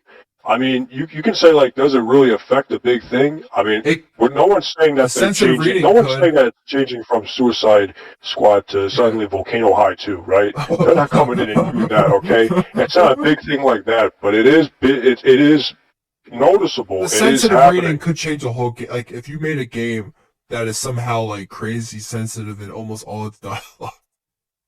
I mean, that's the thing. I mean, like... But that doesn't... I mean, I don't know how... I mean, here's the thing. If you have a small set of writers, the sensitivity aspect, it's there for a reason, and I get it, because there could be things even like 10 people might not like, you could all have a certain mindset, and then there's a mindset you don't, take into account, of course. You're all human, so you don't, it's not your job to understand everyone's triggers. So that's the thing. I think like when writers write something, I think they just gotta focus on writing yeah, it. just write your pure creative writing. I think that's the big difference from stuff like back then and now. Like Oh stuff back yeah, then. there's no Actually, here's another thing. HR back then. Who knows? In the Asmongold and the Brazilian dude interview, the guy who made the entire thing, he pointed out how characters back then were also diverse. Like there's nothing that changed. Like characters back then, like Gears of War, Yeah. how like Coltrane from Coltrane, Yeah. he was a black former football player. Dominic was Hispanic. All these, It's not enough to them. It was an Aussie. Like that's the thing. We've always had diverse characters. Yeah, they don't but count them. For some reason now, it's just weird. No, they don't count. They're like, oh well, they find like if you ever tell them like the people like the consultants, they're like, if you ever bring this stuff up, they're like, well, they'll find a way of making it not count or something. They'll be like, oh, but I mean, yeah, like it's just weird. We're that's the thing. Like they make you it can seem feel like it too, though. If you play, I know like the dialogue was cringy, but nobody batted an eye about it. I mean, like, so who cares? I mean, they were characters. That's the thing. Nobody cares. But now, like, they make it so it's not. It's synthetic. I think it feels like they're because synthetically injecting. video games have become more mainstream than ever, like to the point where like because more eyes see it, they want to make it like movies. Yeah, maybe. Because games back then, maybe because of the internet. Well, yeah, but I'm saying because games back then were like an actual target audience more so. They didn't have to worry about like it's not like their game was in front of a billion people. You know what I mean? Like games at the time, like it was a different way of showcasing that stuff. So they didn't have to like deal or care as much about like how people react. Like that stuff didn't matter until now, where the internet has made games like everyone has they can see every aspect of it, and they talk about it nonstop. It's a bigger audience, and they want to economically. It's just stupid. They want to make sure their money is put into they want to make the best game profit wise. But like if that's true, man, this is why I don't believe anything that company says. You look at Bungie.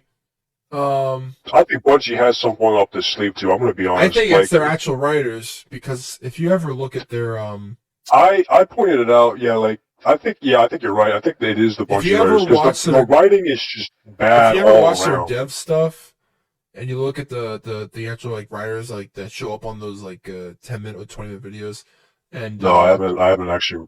I mean, like since like the last 5 years of Destiny 2. I mean, like when you watch the like what's that thing called? The dev Bungie, whatever. Vid doc or whatever. Yeah. When they talk, when you see the people like who are behind writing, and like you find like their Twitter and stuff, and then a majority of them are like-minded, like agenda-based type they of got people. The pro-Ukraine, Emily BLM, or they're not women. We're LGBTQ, they're all non-binary. Sorry, they're not all. I can't say that, but the ones who are the ones where you see their face happen to be that. Like when you see their face more often, they happen to be in those categories. I'm not saying. Well, you're talking about that one girl who's a vegan who. I mean, they're vegan. Sure, there's that, but there's it. I don't know. I'm just saying. But they are LGBT like inclusive. Like that is a majority. Like that's a major thing of their company. Yeah, it's gotten to the point where it's weirdly. Yeah. They have an actual like initiative, which I find interesting. Like not in a bad way. I'm just like. I just find that I don't have a problem. I'm just gonna say it, man. I think it's getting in the way. I think it's getting in the way of everything. Though. It is, because it shouldn't be about that. It shouldn't be about that. I mean, like everyone should be able to get a job.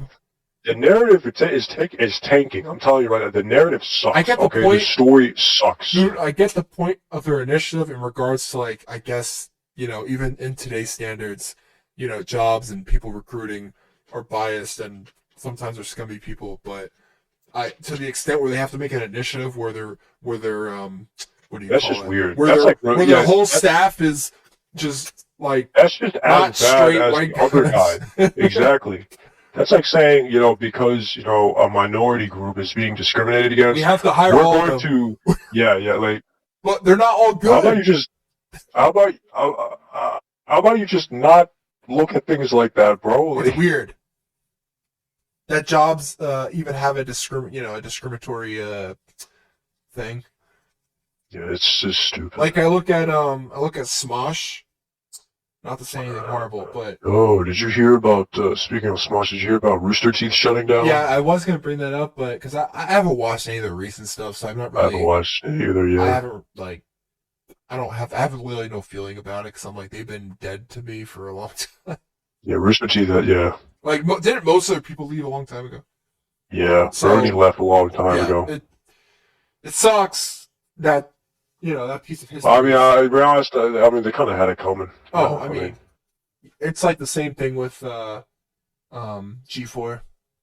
Yeah, they kind of had it coming. Sorry, guys. Because I grew up with G4. I didn't really grow up. I mean, Rooster Teeth was there, but I was sort of watching G4, sort of, if I were to watch it, but I loved it back then. But Yeah. but the Smosh thing, I found it interesting that a lot of the people that work behind the scenes, like when they do show up, like on a video, like a live show or something like that, they turn around and see all the people behind like a set. It's the same thought goes behind my head. Like, one, they have like a majority of women that work there. It's not a bad thing. I'm just saying like facts I see, who are, have multicolored hair and I am not stereotyping, but when you have multiple companies that are doing very similar stuff in regards to hiring, and I'm not saying those people are bad people, but you can't hire based off of that because that has nothing to do with their actual resume. Well, you think they're hiring because of that, though? I'm just saying it's weird when you see a lot of that. Oh. Like I was watching a recent Smosh video. I like Smosh now. Like I've been watching Smosh. I still like their videos. Like the actual cast is still fun. Like nothing about the people themselves are doing a bad job. I just find it interesting that a majority of the time when they show like the behind the scenes people, I would say like 80% of the time, it's like almost like always women, which I'm like that's a weird. You think they're showing it off? Maybe, but like the people like on set, like the ones who are working for each vid, like it's always like women right behind the scene. Like I see like two guys every time. And I'm like, I'm like, why is that the case? Like, why is there that many women working for Smosh? I mean, that's a weird thing. I'm just saying the ratio is very weird. Maybe people would probably say, well, what if it's all guys and no women? You wouldn't notice. I'm like, I would notice. If there was no women, that's a weird thing too. But if there was no, yeah. I'm just saying that stuff. It's interesting because for some companies, it would destroy them because they're not like it makes you feel like they're not looking at resumes and they're just hiring off of diversity.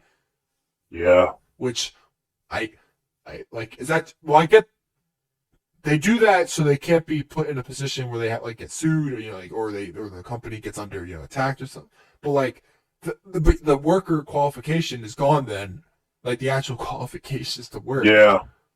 And therefore, there goes your and then people put you That's down. kind of like the same thing with the SAT shit. That the yeah, what was it called? Affirmative action or whatever. Yes. Yeah, for hard for like the big schools because it's mostly. That was yeah. By the way, affirmative action isn't inherently a bad thing. It was more of a. I just think it's stupid. I will say affirmative action at first, like it's a funny like not dark humor itself, but when it's brought up because of it's a lot of stereotyping. It's a lot that comes from that, but a lot of stereotypes are from a true basis. A lot of them, especially Asians with colleges. I mean, if that's how it is, and that's how it is. I mean, that's the yeah. Like or your typical white guy. I mean, it's funny that people it's funny that people hate white people that much in every like gaming. Sweet Baby Incorporated. Yeah. I'm like I don't get their agenda against like I get it that a white actor, for instance, like, or a white male, has been, for a longest time, like, that's the media. You see just that. There's nothing wrong with diversity, but to make your agenda, like, always like, oh, we need a black guy, we need this every single time. Yeah, then you start injecting it. It's more so like they only care about anyone They else. only see it. Yeah, They only see the optics. They only care about what people think of them. Like, I'm like, there's stories that involve white people because there just is. Like, yeah, there's, like, it's like, especially like those Battlefield games and stuff like that. I'm like, why change things when that makes no sense? Like, you're trying to be a video game that's based in pseudo reality, and or actually not even pseudo. Like, they actually are talking about actual wars going on, and yet sometimes they insert things, and you're like, but it just doesn't make sense. yeah, it's just stupid. Sometimes, it's just dumb. Sometimes diversity shouldn't be allowed in a good way. Sometimes, like when it comes to war stuff, it makes no sense like to add women in wars that like where they have no part in, at least on the front lines. Like, what does that do for like the women who play? Oh, I'm happy I'm in the war, or I'm happy to play. I don't get the narrative, like the psychological aspect of certain time, like when they add it. Like, it drives me up a wall thinking about it because like I don't get their point. Like, are they just all like crazy people? Are you talking about like a historic war? Well, yeah, like, especially historic. But I'm just talking about now. These companies, like a war in general. These consultants, when they do add these diverse stuff, like, what is their actual motive? Like the actual human beings involved when doing this stuff, besides like their team mission, like when they go home at night, like what is their actual thought process behind this stuff? Like, do they care? Is this just a facade that they made a company out of? It's like sometimes I feel like it's fake when I hear about this. You know what I mean? Like when you hear about something, you're like, how is this real? Like, how are these people doing this? Like with no sense of like, it's not a moral thing. It's just like an objective, like, it's weird. That's all I can say. It's weird. Like, wait, hang on. Let me get the wire out. Oh, okay.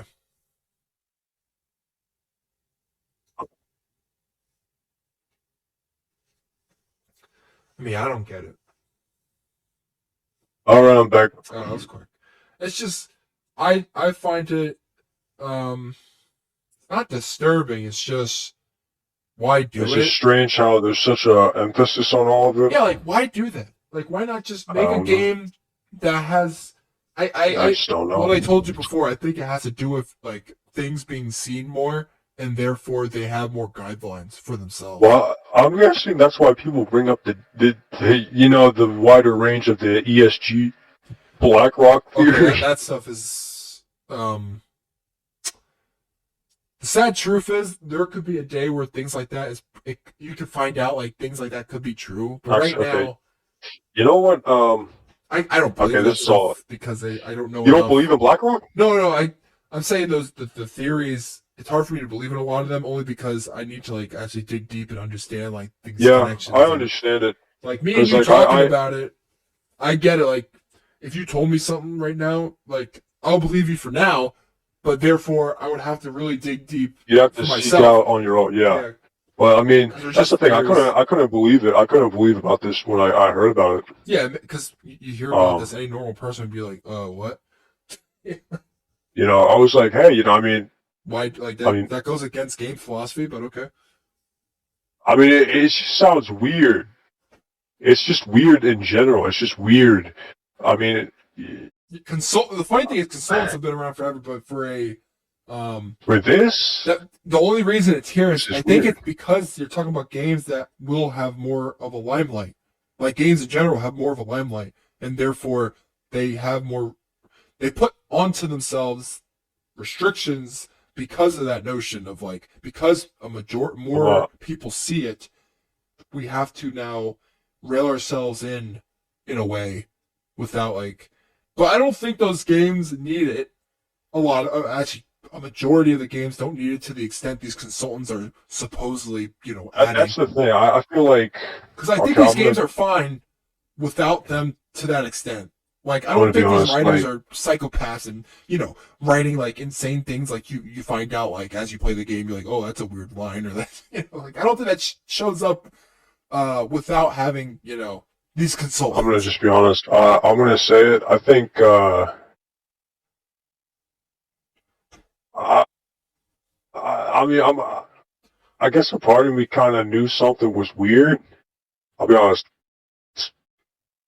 I'm not saying that I think, every single game is woke now, but it is kind of weird. There is like a big, if you compare something narratively from now to something like from like You could say, like, even prior to pre-pandemic. 2012, Oh, something prior to 2012, yeah, there's a big difference.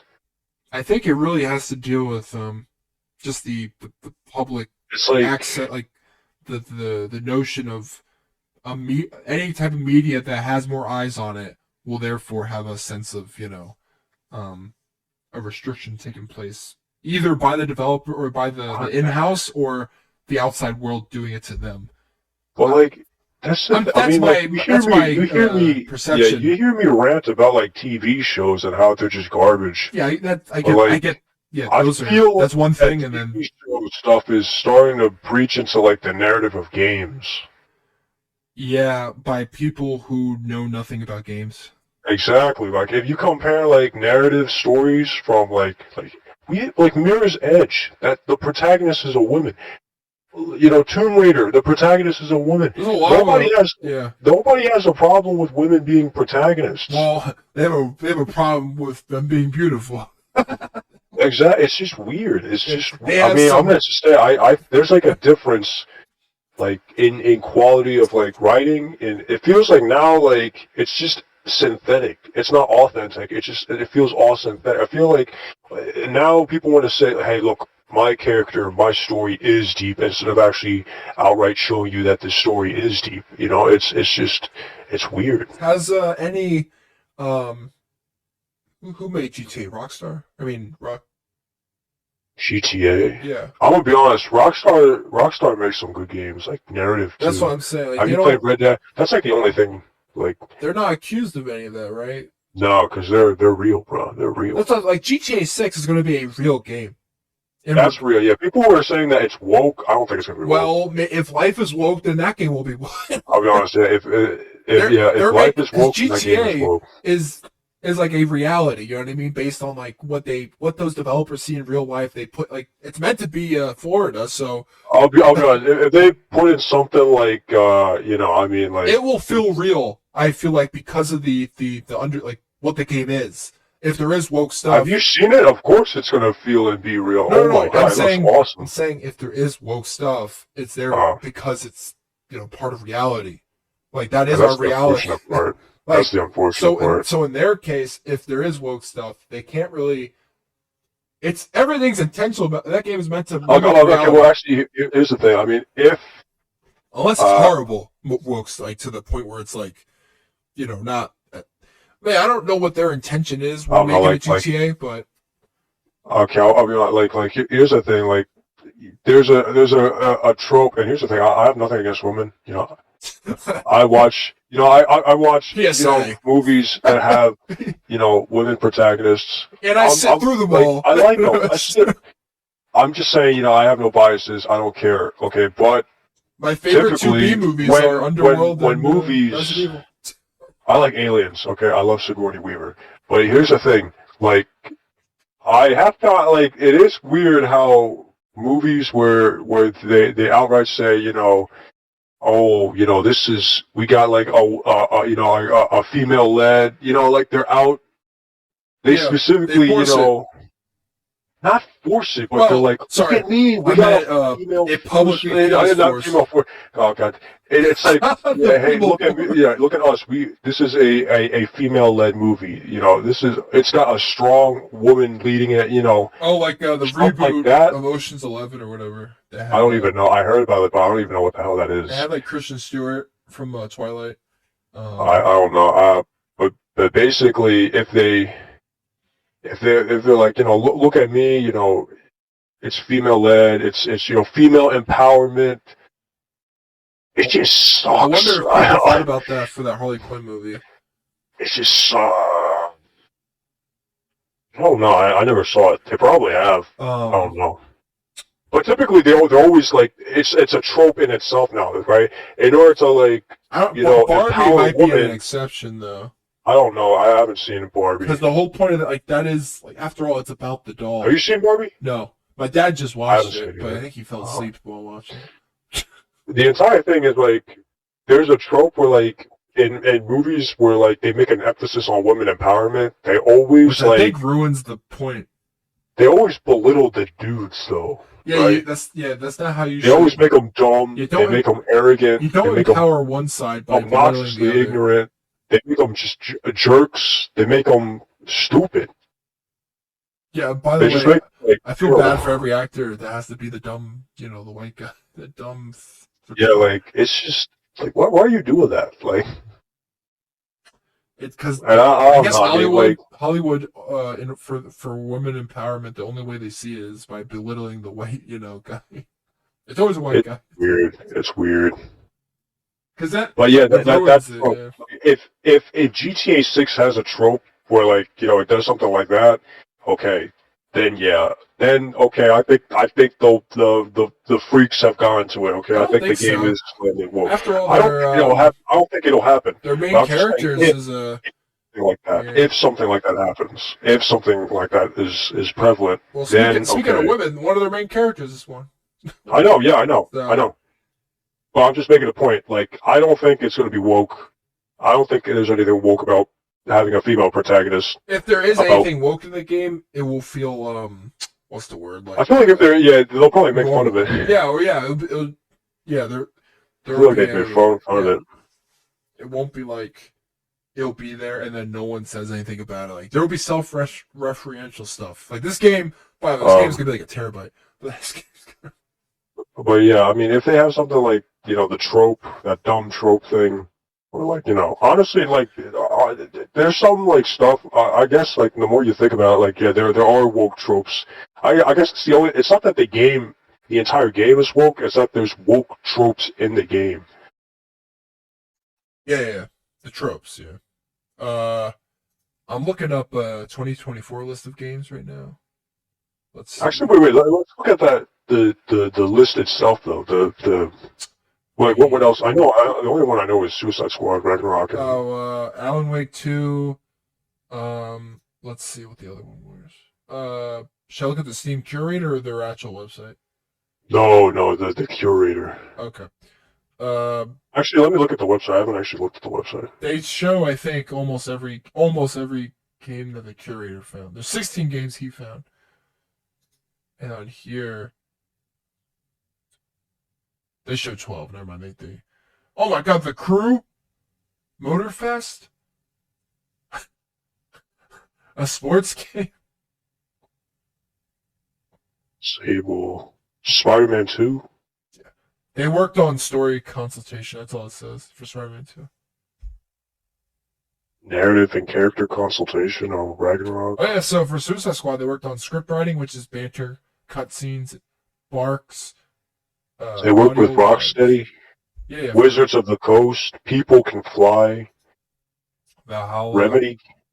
Well, I'm looking at the curator. It says Valhalla, Gotham Knights, Square Enix, South of Midnight.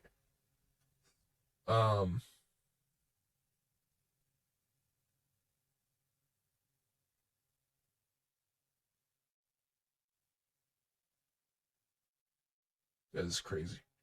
Wait, they make games? Why'd they say we love making games? Oh, well, let's see. Sable. We wrote the game bringing Sable's inner voice to life and adding dimension. Oh. They were part of, like, actually making that game, I guess. They don't go into depth, though. It says, check it out. Let me see. It was Best Narrative 2021. Let's see. Sable. I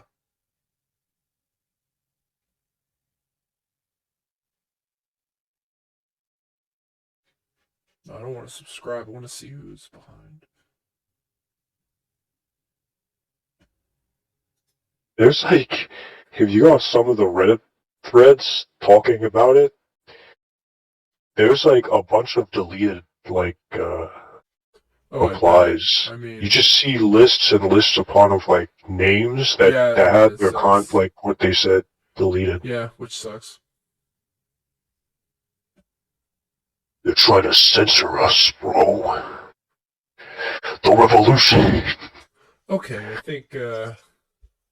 Wait, where's the actual thing? The sweet. What's that list? The detected, right? Sweet Baby Ink detected. Yeah. Okay. They show every game they show here is all these games are not recommended. Yeah. Goodbye, boy. Okay. Oh, they had a Substack. Oh. I'll be honest, that one I'm not surprised at all. Which one? Goodbye, Volcano High. That game, like, it's all over that game. I'm sort of surprised by Gotham Knights. There's nothing really diverse about that game. I don't know. Okay. I mean, I could be wrong. I don't know. I could be wrong, but I'm going to be honest. If I look at it, there's a weird aesthetic that I realize they all come with. I will say the dialogue is crappy, but I never thought of it as like an agenda, bait. It's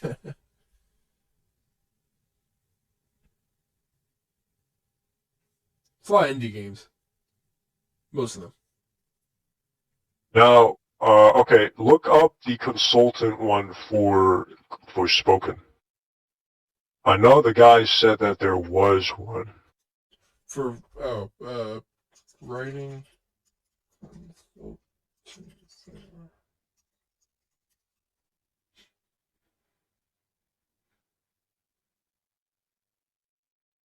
Script consultant, Gregory Coleman, maybe? I'm looking, okay.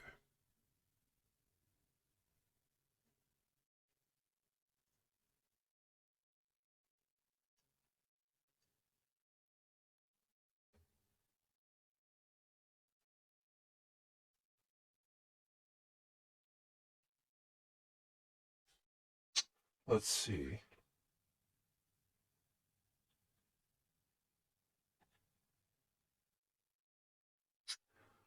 Wait, what was wrong about the Forspoken one again? Can't really say it because I mean, Forspoken story, just, nothing like original pitch, says Gary. It just sucks. The story just sucks. Oh. The story was rebooted midway through development. Amy Hennig. What? She was involved? Is one of the writers in the story team and creative consultant for Forspoken. How could she mix? Formerly for I don't believe that. Amy, she made Uncharted. Yeah. It says she was a part of. Let's see. There's not actually a lot of information about her being part. It just there's a statement on our wiki, but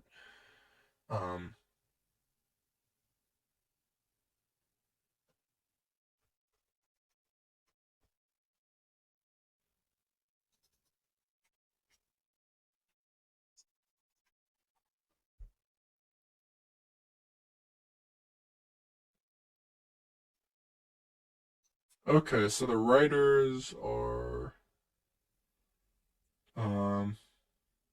Todd Stashwick, Allison Reimer, and Amy Hennig. It says. Yeah. Oh, they were involved. And I think they were involved. Yeah. Concept. They were involved, and then they scrapped. Yeah, they midway. All they did was give them ideas, and then Square Enix, the writing team, came to them and. It's actually a crappy game because of it. It's you should probably sit down and watch all the cutscenes of the game. Like crappy in what way? Like just bad writing in general? Or I don't know how to describe it without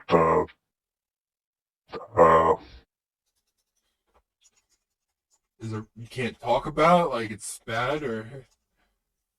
Stuff like that. Oh, It's just if I talked about it, I'd probably be labeled a certain. well, the woman doesn't look like the woman of today though in the video game world. Let's see. It's just cringy Marvel stuff, I guess. That's the lightest I can put it. Oh, I can enjoy that somehow. No, you. Okay, if you watch Forspoken. this, then I'm sorry, but Wait, I'm gonna have to believe Forspoken. everything you say with a very a hefty amount of salt. I'm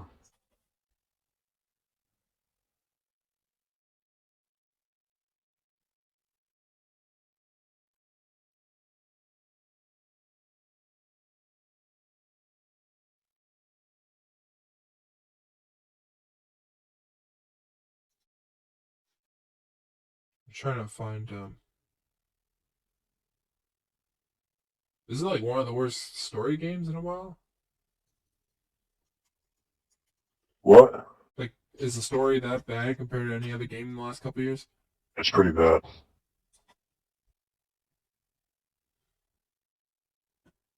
So you don't believe me? I mean, you have free time, right? Yeah, Just yeah. sit down and watch all cutscenes. Streamers can't take Forspoken's dialogue seriously. Just because I feel like if I explain it to you, you're gonna probably say something like, "Oh, I don't think that's too bad." You have to literally like.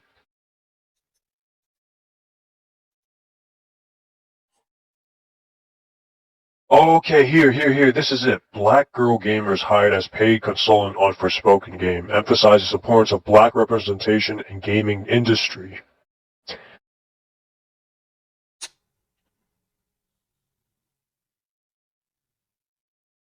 Interest. That's the one.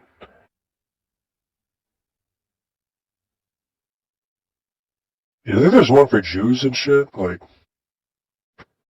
Excuse me?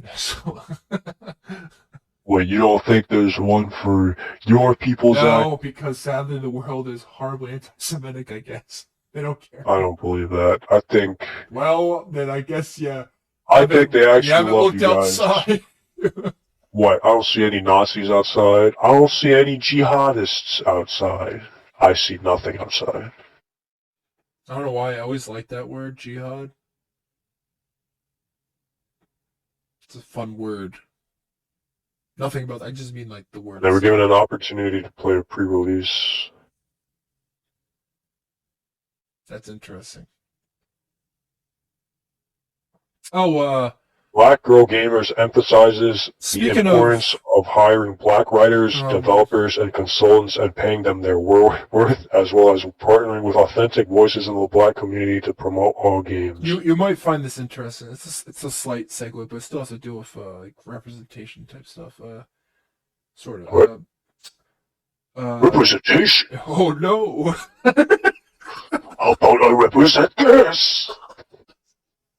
I wish the president talked like that one day. I'll tell you right now, Like if I become WWE. president, Like I'm gonna be. If people think Donald Trump is terrible in the way how he addresses the nation I and love other it. countries, I'm gonna be a lot worse. Okay, if the Prime Minister of Germany says we cannot support enough money to support the NATO, I'm gonna be like, you better cough up the money right now, or else I'm going to just straight up take money from you and put it into NATO. I'm going to come over there and take money from your country and literally just stuff it. It's funny that NATO still exists. That's the thing. Like, they say it's a military alliance, but let's be honest. It's just everyone knows the reason why it was created. Everyone gets protected by America. Like, they don't need to exist anymore. Their intentions are like null and void nowadays. I don't think so. I mean, I think. I get the point at the time, but now they're. Wait, what are you talking about though? Like the Chinese are still spreading though.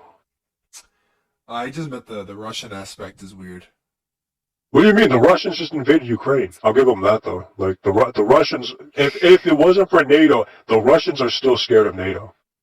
You know that, right? Which is It's not funny. I get why they would, because after I The was Russians are like, they I know might what you're be saying. Like, they might be a what you huge think? country, but I get why they would, because after all, NATO is a connection of Wait, it's a military alliance, but like, yeah. wait, what do you mean by you think it's you don't need NATO anymore?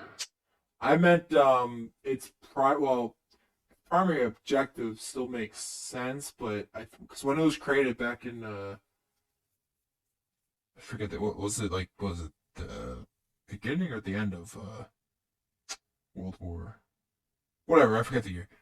I understood how it like there was a lot of things that were messy though from every country, well especially us, but uh Well, what's I your was point? I was uh I don't have one. So what do you No, I was gonna say something, but it wouldn't make any sense. So what? it's probably But what do better you not think to. it's? What do you think it's? I thought for some reason like nowadays it doesn't have the same uh power. For I don't know why I thought that. What the fuck? Well, because I will say Vladimir Putin does say a lot of things that seem what's the word like not prehistoric. I mean like he's not like of the times. Sometimes like I know it makes no sense, but like when he was doing interviews and talking You about think it's because he's what his out of the loop? perspective, I there is a feeling like his perspective of because you know how like I some people actually do believe like when he says like how he thinks like there are Nazis in Ukraine, like he says it enough times that people are like maybe he does believe that. Well, okay. We I do meant know like there are certain I meant there like that's are. his main intention. Like that, like he That's says his main reason. that's But one of his so main you think they're reasons. too incompetent? I don't think Is he's that what you're saying? incompetent. You think that the Russians and all these threats are just too incompetent to pose a threat to the United States that we don't need NATO? they're but I thought that, but if I say that, I mean that's Well, a I mean, you thought it, so might as well just say it. I mean, there's a feeling like how even though we might have a leader that's not really helping being the public eye of America, I still feel pretty strongly that you know we can handle well, ourselves. We can. I'm just gonna tell you right now. Uh, everyone joins NATO to get help from us. Oh yeah, we are the That's literally it. They can say it's a military alliance, and yeah, some countries do their part. But literally, like, you do know, like, the United States Special Operations, right?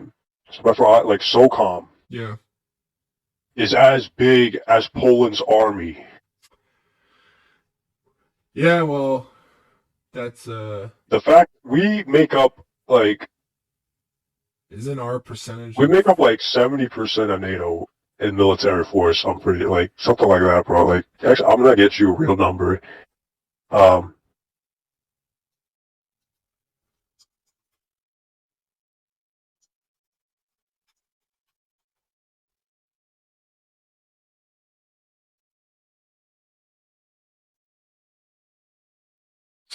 let's see.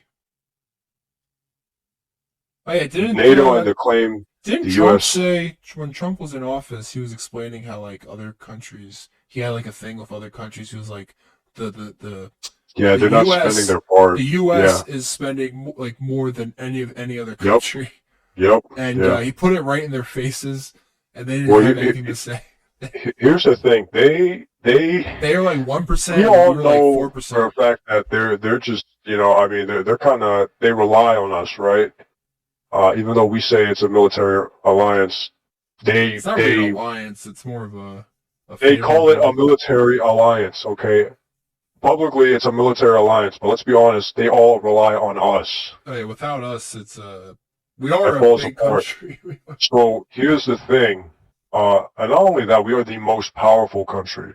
Okay, that is once you actually like dig in deep and realize like just how much like we do. military capability the U.S. has. Yeah, It's just yeah, we're uncomparable. able to mess up, and it's like a blimp in our history. No, like literally, it's just unfathomable. Um, it's I guess it's but because here's the thing. At the end of the day, if these guys are in our corner, right? They're in our corner now because of NATO. You're telling me you want the Russians to take over and make them part of their guys? What, Ukraine? What? Oh, I thought you were talking about Russian. No, okay. Actually, the Russians invaded Ukraine because they didn't want Ukraine to join NATO.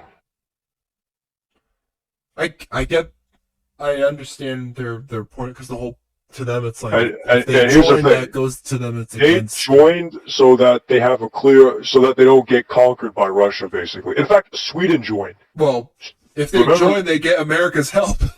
That's the thing. Yeah. That's why everyone joins. That's the point of NATO. And right now we're still helping a country that doesn't seem like they're faring that well.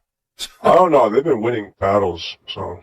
But I will say the money thing is a little ridiculous. The amount. I don't know. I don't know. I haven't looked into that. I mean, I guess compared to other recent, it's spendings, a war, so I don't know. It's just funny. We because we're America, like we put all our, well, it's not all our assets, but I'm saying it feels like because of the number, like how much we put into it. We put a lot, but it's not. I guess the amount of time, how much we put in, in the amount of time, and I mean, I don't know the outcome. No one does. I mean, I don't know how long Putin wants to just keep going. I mean, probably for a while. He wants to keep going as long as either, I don't know what kind of agreement you can get out of it. He might just want to take away. I mean, that's the thing. Have you seen Zelensky's interviews lately? No, I don't pay attention to politics, bro. People are like, he's like coked up and stuff when he's like. I just watch sports now, to be honest. I just watch football. People are saying he's like coked up, like when he's talking to people, and he's like twitching and some weird stuff. Yeah, I watch it. I'm like, it's like how what people. Well, it's a funny thing, like the footage of like when Hitler at the Olympics. When he's like tweaking. Oh, he's like tweaking? It's not to that extent, but there is shots of like Zelensky like doing weird things with his face in interviews. I don't know. Maybe he's got. People just like to say a lot of things, but who knows? Like how people said for a long time Vladimir Putin looked like he was dying, and then Tucker Carlson did an interview and he looked perfectly fine. Yeah. Just it's a lot of propaganda, but I mean it could have been true, but I really doubt it. I mean, the guy is what, 70? Or he is old. Putin. Oh, what I was going to talk about to maybe end it, because we've been talking for like 2 hours. Yeah. Or 2016. There was Zack Snyder, my favorite director, was on Joe Rogan today, and they were talking about the movie 300. And I love that movie. It's funny because Zack Snyder was like, he was like, 300 might be the gayest movie ever made. I think I saw that. And I understand his point. It's just funny when he, like, just that statement alone without, like, what he actually meant by that. It's just like, 300, the gayest movie you ever made. I think I saw that clip, and it's just because he talks about, like, the whole point. He has 300, the adaptation of the book, like his version, and then actual Spartan, camaraderie, and the whole point of like, in order to go into battle, like, and you love like your comrades, you're there like 24/7. It's like the military, except Joe was like, well, if that was like the military today, just laughing about it. If they were like that today, to that extent, like a true camaraderie of brotherhood. To the point where like it's like a loved one, like you'll do anything for what? Because Zack Snyder was talking about like you'll do anything for a loved one, like in battle, like you'll go till you die, and that's how they must view each other, especially in that movie. Don't like SEALs have that? Like people in like SOCOM have that shit? I guess, but I guess he's saying like they must be more so gay for each other than like today's type of like the camaraderie of today. They do have that sense, but I don't think it's that type of love that he was trying to like portray, of that type of like the type of men of that time, like in order to go out there, just men, the manliest they can ever be, in order to fight, and it was just a fascinating conversation about that movie. And then he talked about all his movies, but he talked about director's cuts, the whole point of them, his versions. And then he talked about Justice League. Um, he talked about like how when he left Justice League, um, originally, because of the story of his daughter sadly passed away, she committed suicide.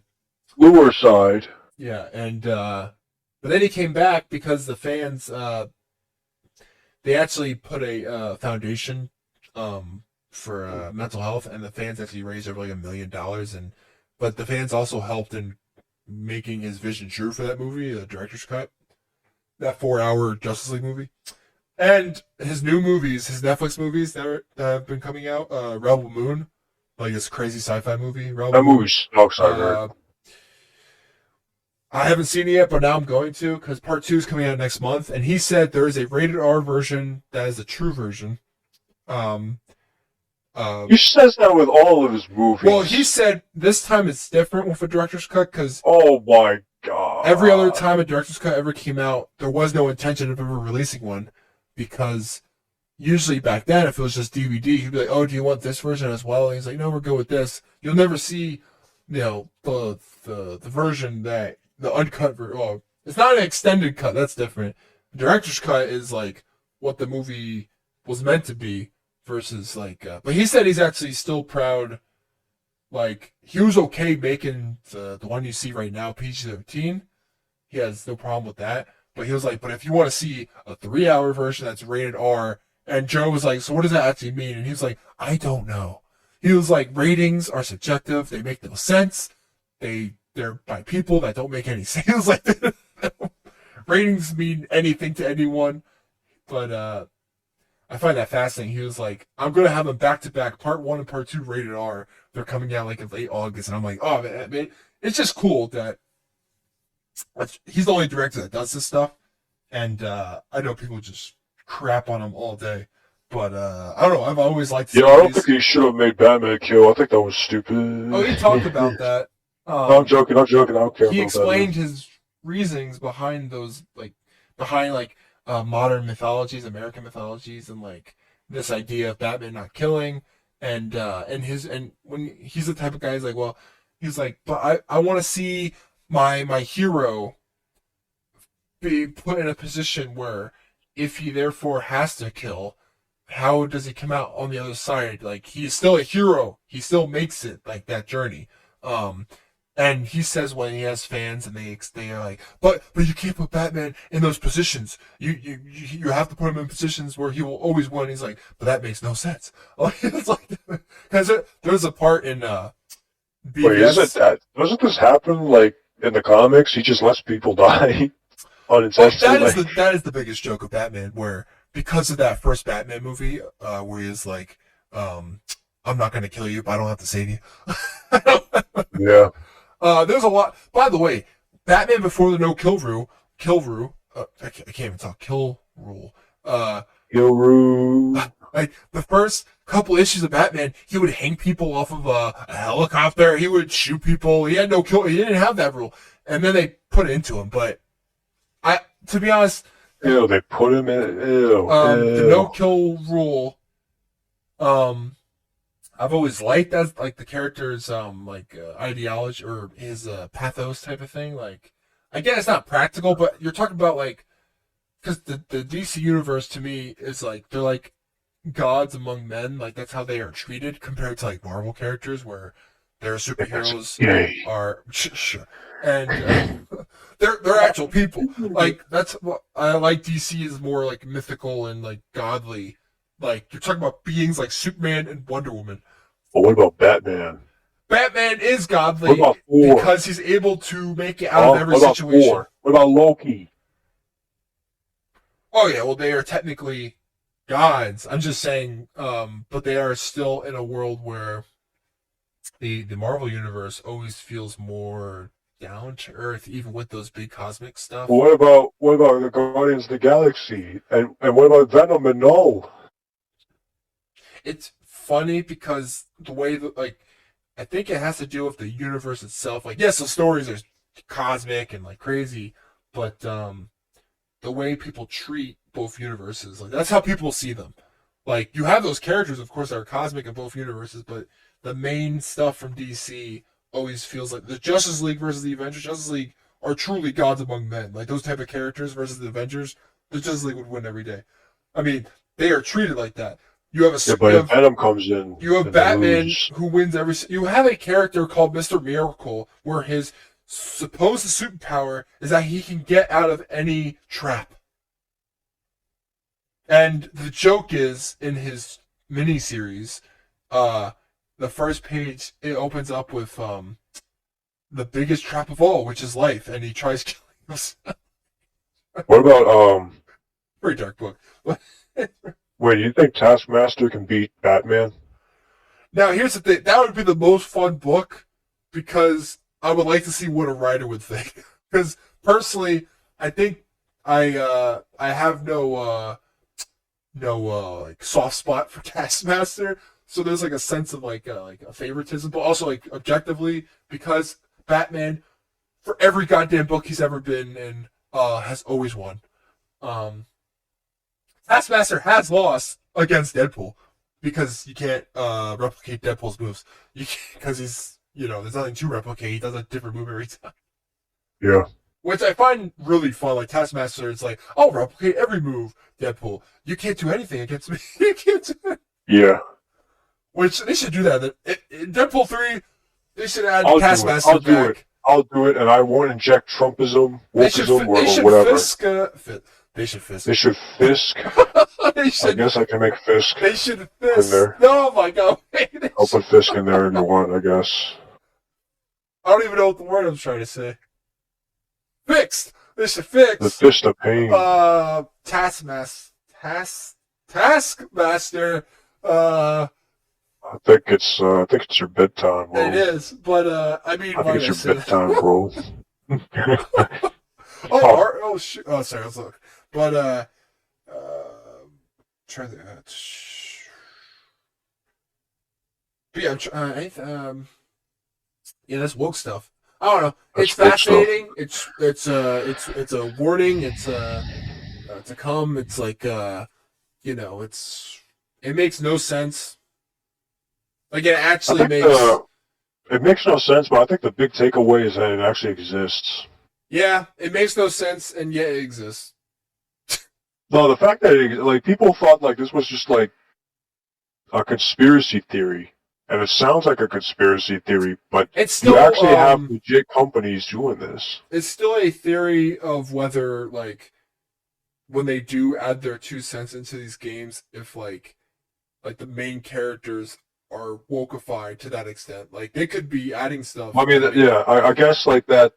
That's the next. Yeah, like are the actual main aspects of the game woke, or is it like the ones they're saying are woke, or simply like parts like that's where the like the extent of this, right? Yeah.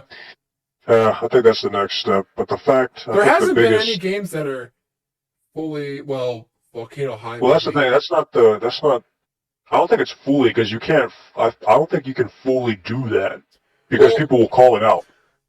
Well, they're not calling so out all you Volcano High because no one's playing it. That garbage. Yeah, that's what.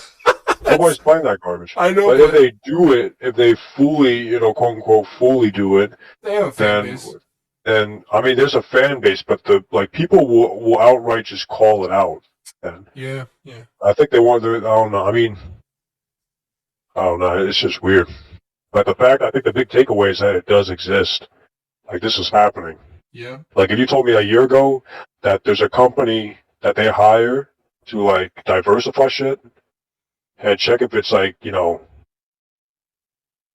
inclusive, I think it's just, I wouldn't believe it because it sounds like something like, it just sounds like something, like the kooky, right wing dudes would say. Yeah, they're taking it all over. It's like, well, apparently it's happening. So I don't know. That makes no sense. They exist. What? They exist. I don't get the point I can't believe it. Of Like, do they not like look at the product afterwards and realize like it's just crappy what they added? I don't think they care. I think they like it though. It's in their eyes. It's not crappy. It's okay. That means they have no one to consult them. It's Like, beauty, they don't have a second beauty opinion. in the. I don't get why they need a second opinion to begin with. No, I mean, like, if, for instance, if you're in a writing studio, there's a reason why you have multiple writers. Oh yeah. Like, they're all checking each other to make a good story to begin with. Like, I'm just not. This entire thing is just weird. oh my god. The fact that it's happening, that's weird. Did you see Sydney Sweeney make a joke of Madam Web on SNL? Who's that? She was the blonde chick in the movie. She made a joke. What? She made a joke on SNL. She was like, "You might know me from Euphoria. You probably didn't watch me in Madam Web. You probably did." Oh yeah, I heard about that. And people were like, "Oh, see, she says, crap." I'm like, first of all, Dakota Johnson is also like, I'm not surprised it turned out the way it did. by the way, her saying that, it's all writers doing that. So like when it's funny how people. Oh, it's not even her saying it. Well, people forget like she agreed to it, but. Oh yeah. I mean, I guess she is contracted. I guess. No, I'm just saying like. It's the host is allowed, like she agrees to what she wants to, like what she wants and what she doesn't. That's the whole point of like the host is allowed to do that stuff. So, but people are like, oh, she wrote that or she said that specifically. I'm like, well, technically she didn't write that. That wasn't She didn't say it. Yeah, well she said the words, but it's not from her. Yeah, like she's not from. She I don't know agreed if she to actually means it. Yeah. Yeah. Well, if she wanted to say it, she probably has no problem with that because she was promoting a movie anyway. So she's promoting another movie immediately. So I just find that funny. But well, I guess that's it. I wonder. I'll watch the Avatar eventually, but I wonder if there was wokeism stuff because I know there's differences that they changed. I know they brought up the thing about it's a bit sexist how Sokka acts, so they got rid of that. I guess that would be a woke thing. That is a woke thing, I guess. Yeah. But that's dumb. Yeah.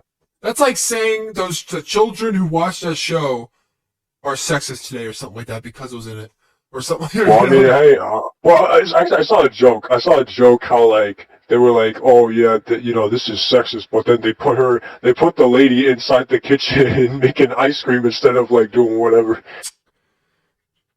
It can't go both ways. I gotta find that. I gotta send it to you later. The world is topsy turvy. I'm gonna be honest. It's probably a lot easier to point it out in movies and shit. Oh, in movies, it's like the easiest thing because it's all visual. I mean, the movie, like the plot, the moment it becomes woke, oh my god. Yeah. It's like, what am I watching? Like Madam Web.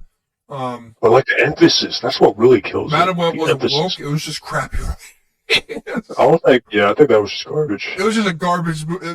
Like, yes, it starred women, but that doesn't mean nothing about it was. That doesn't mean no. It's having like no, women but some people might think that's a woke thing or that's something. Just dumb. It wasn't really. I don't even know if people actually think that. I think it's just. It wasn't women empowerment. It was the opposite. That's how bad of a script. It was deep. It actually set women back. I mean, I think so. Women right, They actually set women back. They make them do things for no reason, and then they put down the villain. Oh, that's another case where a guy is put down so the women can look better.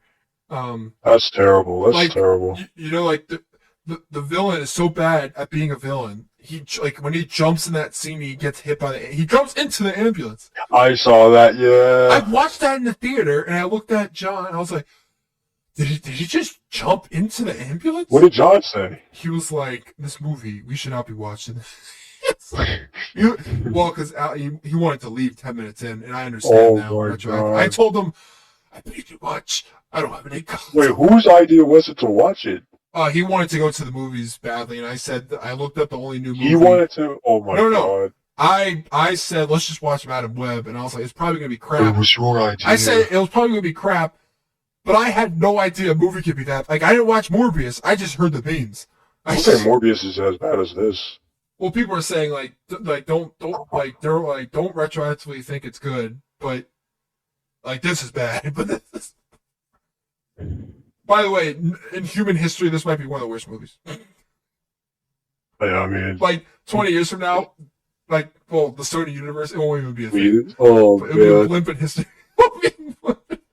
Yeah, it's Thanos. I wonder if the Marvel universe will be even a thing in 20 years. Like they might change. I think it's going downhill so fast. They have to switch things. I'll be honest. Like we kind of called this for a while. I mean, at least I saw it coming from miles away. I dropped out personally. I dropped out as soon as like Endgame finished. I was like, yeah. I watched just because I still like the medium. I know they're getting like a lot of it is bad. I'm just still a fan of this stuff.